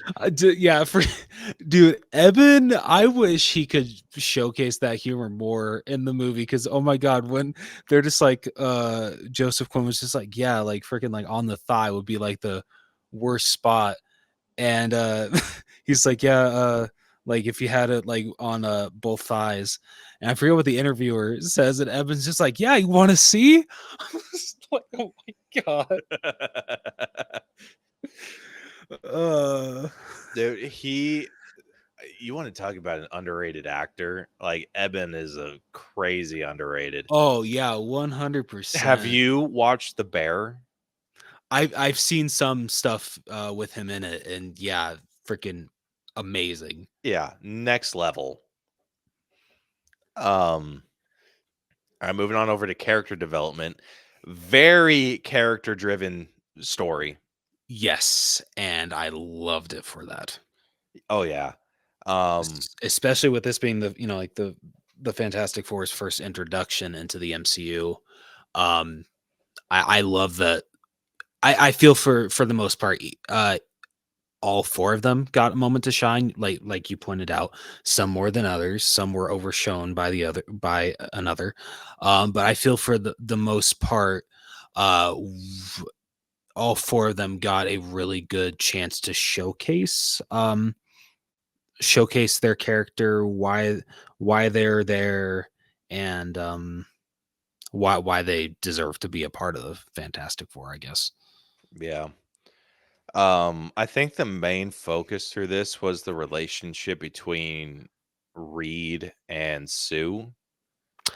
Yes, and Then it was probably like Sue and Johnny. yeah, I feel bad. The Thing didn't really get. I wish that the Thing got more to do. Like like I said, I enjoyed what we got with the Thing, but like I feel they could have done differently with him, Yeah. which sucks because Evan was such a great choice. So I hope that Yeah. they give him more to do in the future. Dude, I wish that he I wish that they didn't make him so hesitant about using the it's clobber in time. I actually liked that. I thought it worked. Like it was funny for Mm. sure, but it also kind of like built up the scene where he finally did say it a little too much. Yeah, Because like I think instead like I don't know, like I liked it in the original, like how often it was used. yeah. And yeah, I think him just like not wanting to say it, which is kind of like again built it up. And then when he's like yelling like it's clobbering time, like it was just like that's not how you say it though. Yeah. I'll tell you what I'm shocked by. Johnny did not say flame on. From what He I'm didn't. Yeah, not once did Johnny Storm say flame on as he was turning into the Human Torch. What a load of horse shit. A little bit. How do you not That's right, include that? dude. Yeah, how Like do you not include that iconic line? I mean, he did say it. He just never said it to turn on his powers. Fair. Like he did Yeah. say I think he did say the words like, "Oh, like I think Reed was the one that said it about his suit and he's just like, "Hey, you're only have 10 minutes of oxygen if you got your flame on." Yeah. Like I think that's how they like referred to it, and then obviously he had his little toy, the like Oh flame yeah. on, flame Yeah. on. And then what is it that Ben said? He grabbed it and he's like, flame off. Yeah. Oh man, I always loved their banter, Ben and Johnny's, and freaking it was great in this version too. Yeah. My favorite though has to be between Michael Chiklis and Chris Evans. Yes, that That was freaking yeah. When he like freaking like is showing him the toy and it says it's clobbering time. It's catchy, right? yeah. And then he just smashes it. Yeah, he's like, oh, come on, man, that was a the prototype. Oh man, like So good. Johnny and Ben are my favorite, dude. I wish we got more with them. I do too. I did very much enjoy like the conversation that they were having about who should go and talk to Sue. Yeah, That like didn't she call them pussies? I think so. And then appear out of nowhere and they both were like, ah! Oh, so good. That was so good. Like you said, this felt very like it felt like a family a lot more than I feel the original or the 2005 one did. Like that one felt more like a team by circumstance. Yeah. And it kind of grew to be more family oriented, like in Rise of the Silver Surfer. But I think this one nailed the family dynamic like perfectly Agreed. And then I love the fights that Sue and Reed had about like how Reed was always saying like, it's my job to think about the most awful thing, and she's like, no, it's not, it's your job to be a father, and like that. And I'm like, dude, because I'm like, I'm kind of with him on like, yeah, like I have to think of the most awful thing that can happen to avoid it from happening. Yeah. And so with him being like immediately like turning it just like, well, we need to draw Galactus here or to this location. How do we do that? The way that he's just, I'm not sure. And it's, yeah, that's too immediately like, no, you know. And he's just like, no, we can think of a different way. And then she's like, there is no different way. And then invisible. I'm Yeah. like, yeah, there's no way to pitch using your child as bait. No. So I was like, oh, like not the best call, Reed. No, But I love that he like that characterization of him was consistent throughout, where that was always something like a sore spot for between him and Susan. Yeah. So, man, I'm probably going to be at like an 87 with this one. Like I thought the conflicts between characters was really well done. It's just I don't think there was any one arc that just blew me away. No, that's completely fair. I think I'm just gonna be 1 point higher you at an 88. Yeah, no, I agree. No conflicts really just blew it out of the water, but just what really pushes it, like it doesn't push it into the 90s, but what pushes it so close to the high 80s is just how good they did at establishing these four, why they work together so well, why they're a family, why they are the Fantastic Four. So loved it. They did such a good job with that. Yeah. Moving on over to effects. The biggest, okay, I don't know about you. They said like, oh, every scene, the baby that played Franklin, he was there. I'm sorry. Yeah, I agree. Every scene that the Thing was holding Franklin, oh my God, the CGI looks so bad. It was rough. Yeah, and I like during those scenes, I'm just like, really, you couldn't have had Johnny holding him? Like, what would have been wrong if Uncle Johnny was holding him? Like, it would. Like, I don't see why Ben needed to be holding Franklin. But here's the problem. This is what I think they were doing, because a lot of the just from a lot of the behind the scenes pictures I've seen, it was someone in like a full suit, right? Okay. So here's where I think that they went wrong. I think they tried doing those scenes where he was holding a baby in like a full Thing outfit. And so he had to hold a fake baby, and they needed to make that baby look real. This is where they went wrong. They should have had a real baby and just done a fake Thing hand. Yeah, that would have been hardly noticeable, if at all, and that would have looked so much better than what we got. Yeah, because dude, that scene when they're listening to Reed plan out what they're gonna do with Galactus, like, yeah, freaking like whenever like it would cut to the Thing holding Franklin, I'm like, oh my God, this looks so bad. dude, this simultaneously had some of the best and the worst. Yeah, it did, which sucks. I know. I am going to say something that I feel might be a bit controversial. The Thing, his proportions were not consistent whatsoever. There were times that he looked a lot bigger than everybody else, and there were times that he looked slightly bigger than everybody else. And I'm thinking specifically when he was when he went into the church, he looked rectangular. Like his whole build was rectangular. And he was just very it was almost like no neck, just stocky built, kind of I'm trying to get a good angle, but yeah, just very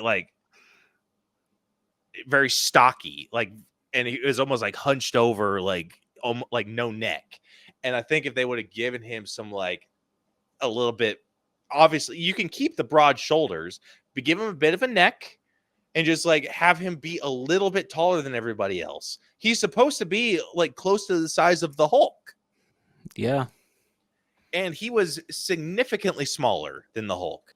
True. Yeah, very true. And I'm going to be very upset if the Thing and the Hulk interact at all, and if they try to make the Thing somewhat the same size as Hulk, or if they try to shrink Hulk down to be the same size as the Thing. I'm going to be I cannot express how badly I don't want Mark Ruffalo to be in that movie, dude. Oh shit. Yeah, but so I had very big issues with that. Oh man, also hate me if you want. Johnny's flames looked like shit. I thought they looked fine. Dude, they look not good. They literally looked like it looked like it was just basic flames just kind of put on his body. It's they didn't look like they were coming from him. That they were originating from, when he turned the flames on after the power had gone off, and in the lab and everything. I was that looks fake as shit. No, it wasn't that noticeable to me for some reason. Oh man. Yeah, I was not impressed with it. Sue's powers looked awesome. Yes, those look good. Reed's powers looked awesome in motion. I think the issue I have with Reed's powers isn't necessarily how they looked. It was how they were utilized. So I'm not going to dock for anything there. On the other hand, the Silver Surfer, awesome. Oh yeah, she looked damn it, she looked great. Dude, when she was surfing the debris in the black hole field. Oh, dude, that was so badass. Oh my gosh. Awesome. So good. And then freaking Galactus, dude. Dude, freaking when you first see him come into frame when they come to talk to him, freaking just chills. For real, dude. Oh my God. I panicked. I was oh God. I mean, we've talked about it before. Nothing gets my blood pumping more than giant things in dark spaces. Yeah. I'm trying to think. The Sea Beast, it's on Netflix.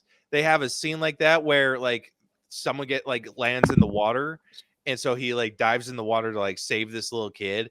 And so he sails down, and then he sees this kid just looking down, and he's what? Looks down, and you see this giant ass freaking face staring back at you. And then I was oh, not liking that. And then he goes backward and disappears in the darkness. I'm what that? Yeah. I have a visceral reaction to scenes like that. There was that in the Sea Beast. I'm thinking anything in Godzilla when it came to Mothra, or anything that happens where it's a big super far away, but you see this giant creature in the sky, Stranger Things, the freaking whatever you call it, the Nightwalker thing. Yeah, something. I don't know what you call it, but yeah, that freaking thing scared the shit out of me. Anything that you see out in clouds that's somewhat clouded and then comes into view or gets really close to you scares the ever living bejesus out of me. This is probably why I could never scuba dive and come face to face with a whale. I would probably piss my pants. Oh shit. But yeah, like seeing Galactus come into view, terrifying. Seriously. And then, but I loved watching him walk through the city. Oh yeah, dude, that was so good. Yeah. Have you seen the behind the scenes pictures of him? I haven't. Brother. Let me see if I can find one because I've been Yeah. getting a lot of them. Let me see. I'm going to go on Instagram real quick because I get nothing but freaking Fantastic Four shit now. Hell yeah.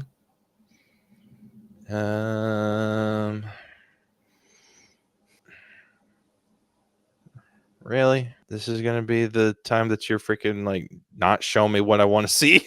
That's how it always goes. I know, freaking bitches. God damn it. Gosh, I can't freaking get over that scene where he's just like like covering the sun. I'm just gonna search Galactus because screw that shit.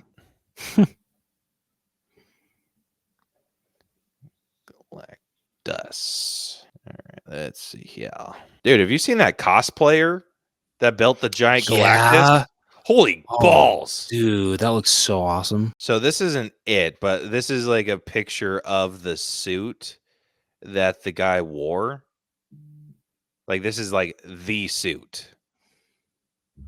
Let me see if I can find a picture of him in it. Oh, okay. Damn, that's cool. Okay, here it is. Yeah, how freaking sick does that look? Yeah, dude, that is amazing.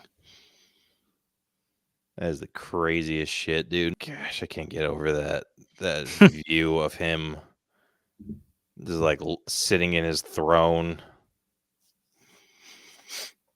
Freaking love that shit. Gosh, Galactus is so cool. But yeah, like it sucks, dude, because it's like where Galactus and Silver Surfer, like even like Mr. Fantastic and Sue look so good. It's like for me, Thing and Human Torch kind of like bump it down a bit. Yeah. No, that's fair. Yeah, and then yeah, you get the fake ass CGI baby. Yeah. Like every once in a while, like when he like was resurrecting Sue. Oh And yeah. like kind of crawling towards her and then like kind of sits up and claps. I'm like, that looked fake as shit. And I'm like, dude, like I could have gotten Levi to do that, no freaking problem. Like this kid loves to perform. Like you give him like, hey, clap, like he'll do it. Yeah. Like not freaking hard. Like he would have loved that doing that shit, dude. And freaking bragging rights for life. Yeah, true that. It's like, but yeah, anyway, I had a hard time sitting where I wanted to be with effects. Like I think the Thing, like, because the Thing overall, like other than his proportions, looked fine. Yeah. And it wasn't necessarily like it wasn't him that looked bad, it was the baby. So my only issue with any of their powers was the Human Torch. Yeah. So I think with that, I'm probably going to be at a 90. So that's docking for Human Torch and CGI baby. It does feel high though. Yeah, I was gonna say like I'm in the 80s because like yeah, like there is some CGI that just kind of takes you out of it a little bit. I'll let you dock it then. Okay, so I think I'm gonna stick with that. I'm gonna give I think I'm gonna give effects an 88. Yeah, for the most part, the effects are super good. They really are, but just like the Human Torch didn't take me out of it. The Thing maybe a little bit, but just like scenes with that baby, like freaking that just freaking took me out of almost the whole scene. So yeah, 88 for effects from me. Yeah, that's fair. All right, next up we got music. Michael, what is his? Michael Giacchino? I don't know how to pronounce his last name, dude. From what I've heard, he's done other Marvel MCU soundtracks. This guy freaking cooked with this one, like especially that Fantastic Four theme. Like, oh my god, like Yeah, wow, super good. I think that was enough to like overall, like minus that score. I think I would be sitting about a 7. So I think he was able to bump me up to like an 8. I don't think he was able to bump me into like the 9 or 10 range. That is fair, and I will absolutely agree with you on that one. Oops. Hell yeah. All right, next up we got costumes. These were so good. They were really freaking good. I love that that they distinguished Mr. Fantastics with him being all blue, whereas Sue, Johnny, and Ben's were blue with white. I love that they distinguished him like that because he's the leader of the Fantastic Four. So freaking love that. They all 4 of the costumes look fantastic. I love that, like in the original comics, the 4 is just front and center on it, unlike the in the 05 and 07 ones where it's on the, I can't remember if it's on the left or right shoulder. I think it's on the left shoulder. The left shoulder. That still looked great. I still love that design, but the prominent 4 just right in the middle. I love that. Yeah, just I can't say enough good about the suits. Galactus looked great. His costume looked awesome. And I the design, love that they went practical with it. I do too. Same here. Yeah. And Silver Surfer, the design looked great. She looked fantastic. Looked just like the comics. And I love how everyone was just saying, oh, they turned the Silver Surfer female. Like, wow, what the hell? I'm like, pick up a freaking comic book, guys. There are 2 Silver Surfers. Come on. Yeah. Like obviously that's not something that like me and you knew offhand. Yeah, like fair. But like we weren't. I think we had the same complaint. Like, why the hell did they make Silver Surfer? And then we did some like research into it. But like we didn't like okay, freaking there we go. But we weren't just like, oh my god, what the hell? Marvel is I don't Gender want bending. I was gonna say Marvel's becoming woke and shit like that, and it's not the case. Just cool your jets, guys. Pick up a comic book. You would have known that there are 2, or you would have discovered that there were 2 Silver Surfers. Yeah. Like it took like a minute of research. Yeah. Because like it threw me off too. I was just like, Yeah. like, So is the there people a that freaking precedent for like that? yeah, so the people that like stuck on that, like, oh my gosh, like that's ridiculous. Like, what the hell, Disney? What the hell, Marvel? Shut the hell up. Yeah. Your opinion is invalid here. Mm-hmm. But yeah, she looked great. I will say though, I would have almost preferred for her to have kind of the glossed over eyes, like the Rise of the Silver Surfer version, where it wasn't like quite, I don't know, like the pupils. I think the pupils are like were what was throwing me off about her. Yeah. Like I think that they should have like given her something like that wasn't quite pupils. But I mean, outside of that, it still looked amazing. And then yeah, Galactus, I can't get over Galactus, dude. He was so good. He looks so good. Yeah. And then yeah, the Fantastic, their outfits were awesome. I'm more of a like I would have preferred a more uniform look between the team, but I do like that they were able to kind of distinguish one from the other. Yeah. Like it was nice. I am personally like if the decision had been up to me, which obviously wasn't, I would have been more on team like uniform. Yeah. Okay. Like everything kind of be the same, but that's fair. Yeah, I'm not like upset or anything that they didn't do that. I think it worked out really well. I almost would like, if anything, I would have given Mr. Fantastic something. Why I think the collar should have at least been white. I would have found a different way to distinguish that he was the leader. But I think he just needed some white on his uniform. All right, that's fair. Yeah, like I'm trying to remember, were his gloves even white? Yeah, they were. I'm pretty sure they all had white gloves. Okay. Yeah, I'm just looking right now. Oh yeah, like he had white gloves, white belt, like the white logo. Yeah, I think I would have given him something else that was white. All right, that's fair. Like I don't know exactly what, just because I mean Sue had like the full collar. Like I wonder if maybe it would just been like the turtleneck, like made that white, but I don't know. I probably would have just done something else. I don't know. Like I don't know. What if they would have done with Reed, like given him the white collar, and then had like given Sue, Johnny, and Ben the white sleeve stripe. Ooh, okay, that could have worked.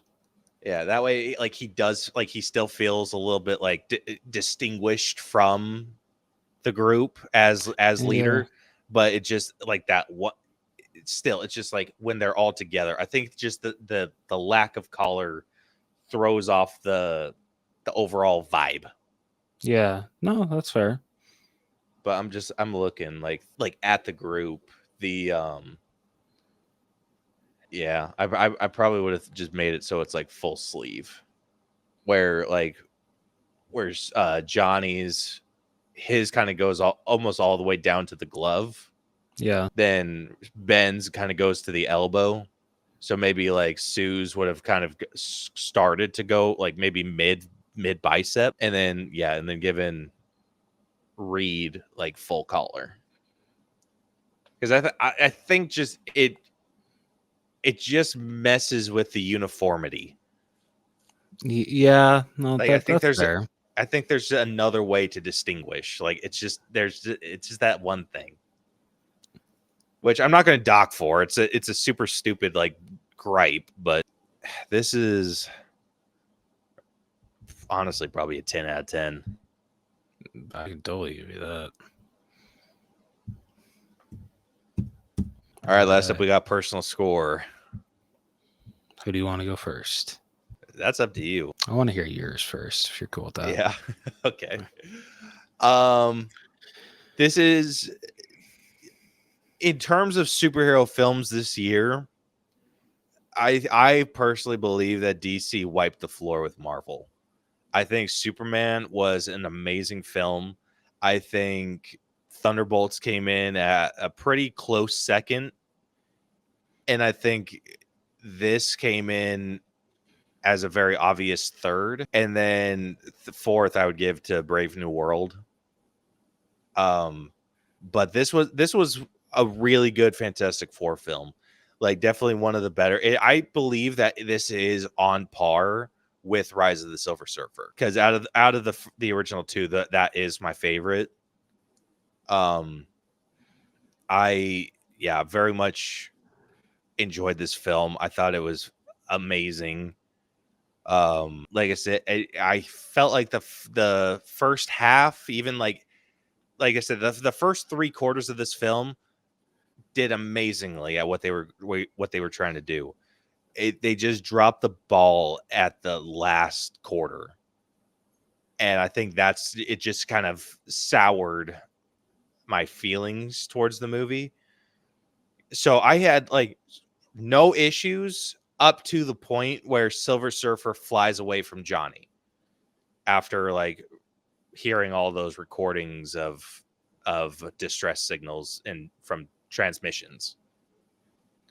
Then like once it got to that point, and then like it was fine once Galactus came, and I think if they would have included Silver Surfer by Galactus's side, I would have probably held this in a little bit higher regard. It's just I think the Silver Surfer kind of coming in at the last moment what really threw me off. And then I felt like it just kind of messed with the whole flow of the ending. So like I said, it's a real minor gripe. I still very much enjoyed this. It is one of in terms of Fantastic Four films, this is probably my new number 2. Like I'd probably put Rise of Silver Surfer, First Steps, the first Fantastic Four, the 96 version of Fantastic Four and then Fan Four Stick. That's fair. Yeah. Like, dude, honestly, if I was being a real asshole about it and I was going to include anything that had the Fantastic Four in it, I would throw in the superhero movie and then Fan Four Stick. Or was it superhero movie or? Yeah, I'm pretty sure it was a superhero movie. Okay. Yeah. And then then freaking Fan Four Stick. But oh man, yeah, this is a very good film. I am excited to see what they bring to Doomsday. I think this has brought me to. Oh, we didn't even talk about Doctor Doom. Just real quick, his mask basic. didn't care for that. Hope they upgrade it. But yeah, I think this sufficiently made me relatively excited. I think this could have pumped my excitement up more. So I think it didn't succeed in that way. But I am very excited for Doomsday just to see where things go. So with that, I think I'm going to be probably sitting at like an 88. All right, not bad. Yeah, no, I thought like I agree with a lot of what Caleb said. The cast here was picked perfectly for these 4 roles. This truly felt like the Fantastic Four. They nailed the family aspect. Galactus was amazing. Silver Surfer was amazing. And just I do agree with Caleb. Yeah, the third act could have been better. It definitely could have. But I feel for a majority of this movie, I freaking just had a huge smile on my face because it just felt so nice seeing the Fantastic Four done so well. And I would say I love the 05 and 07 ones. I would say I actually prefer 05. I prefer the first Fantastic Four compared to Silver Surfer. I still love Silver Surfer.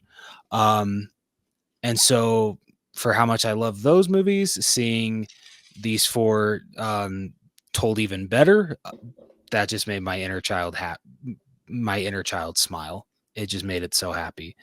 Like I said, like the first 10 minutes, maybe even 20 minutes, I just could not stop smiling because it felt so nice to see my favorite superhero team portrayed so well and with such love and care. So yeah, I'm with Caleb. Got me somewhat excited for Doomsday. I still don't know what to think about that movie because I've heard that they're filming it and they're still freaking writing it. Like the script's not finished. Oh my gosh. Yeah. This is gonna be a nightmare. Yeah. So dude. But if I'm just thinking about the Fantastic Four First Steps as a solo movie, it felt like a phase 1 movie and I loved it for that. And yeah, I loved the introduction to Marvel's first family into the MCU. So personal score, I'm gonna go a 93. I will say, like, I agree with Caleb. Out of the superhero movies that we've gotten this year, I think that I would agree with his order. Superman number 1, Thunderbolts number 2, but like barely by an inch because just the message for that movie and just how it deals with depression and loneliness, it's just incredible, especially in a superhero movie. But like I also love how the Fantastic Four handles the family aspect and how much you should love your family and what they do for you and all that stuff. And so like honestly, it's like a coin flip for me. But I do think maybe like Thunderbolts just barely edges out the Fantastic Four just a little bit. And then there's, I'm sorry, bottom Brave New World. Yeah. but yeah. So 93 personal score, Fantastic Four, First Steps. Loved it. And I can't wait to see what they do with these 4 next. And I just hope that it's as good as this. Yeah, fingers crossed. Like I'm going to be very disappointed if Marvel drops the ball on on Doomsday. Same here. But all right, since that wraps up this breakdown, going through these scores, starting off with story, we are sitting at a very sturdy 88. Writing got a little bit of a bump, sitting at an 89.5. The acting is sitting at a 91. The character development took a little bit of a dive, not much. It's actually our lowest category, sitting at an 87.5. Okay. The effects, unfortunately, are sitting at an 89. Fair. The music is sitting at an 8 out of 10. The costumes are sitting at a 10 out of 10. And then our personal score averaged out to a 90.5. So with that, the final All Bros letter grade for Fantastic Four, The First Steps, has come out to an A minus. Whoa. Okay. Okay. Wow. Wasn't expecting that. I wasn't. I'll take it. I'll absolutely take that. That is crazy. Wow. Wow. I thought it would. Wow. I'm totally okay with this. This makes me happy. Yeah. God damn, dude. So our cutoff for an A minus is 90%. This is sitting at a 90.06%. Damn. And Okay. brother, Wow. this pisses me off something awful. So this is our last A minus. So like the bottom of the A minus, like right before you get into B plus. This beat Thunderbolts. Oh yeah, because Thunderbolts was a B plus. I remember this. Yeah. Yeah. God damn it. What? So let's see. Thunderbolts beats it Fantastic Four in story. It beat it in writing. It beat it in acting. It beat it in character development. It was 1 point lower in effects. It was music and costumes that killed it because we gave the music a 6, costumes a 9, and then our personal score was higher. Huh. God damn it.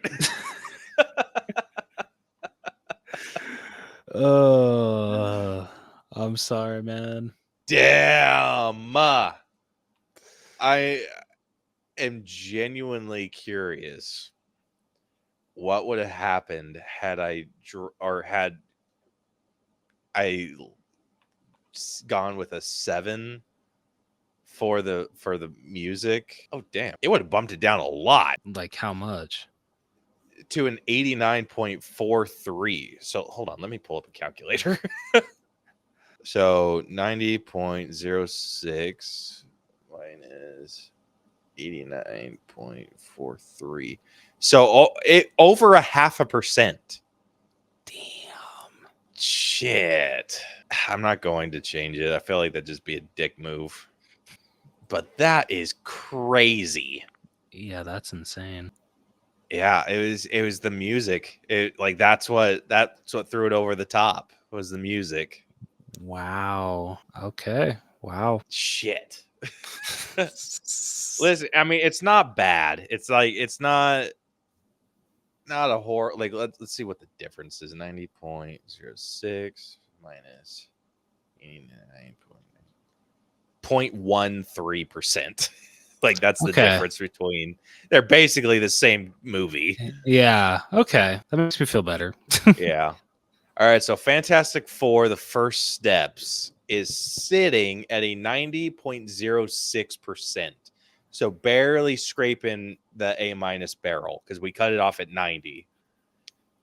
So with that means it is sitting below The Matrix. It is below Guillermo del Toro's Pinocchio. It is below Soul. It's below Us. And it is below 1917. And it is sitting above Thunderbolts, The Avengers, Dawn of the Planet of the Apes, Ghostbusters Frozen Empire, and Aliens 1986.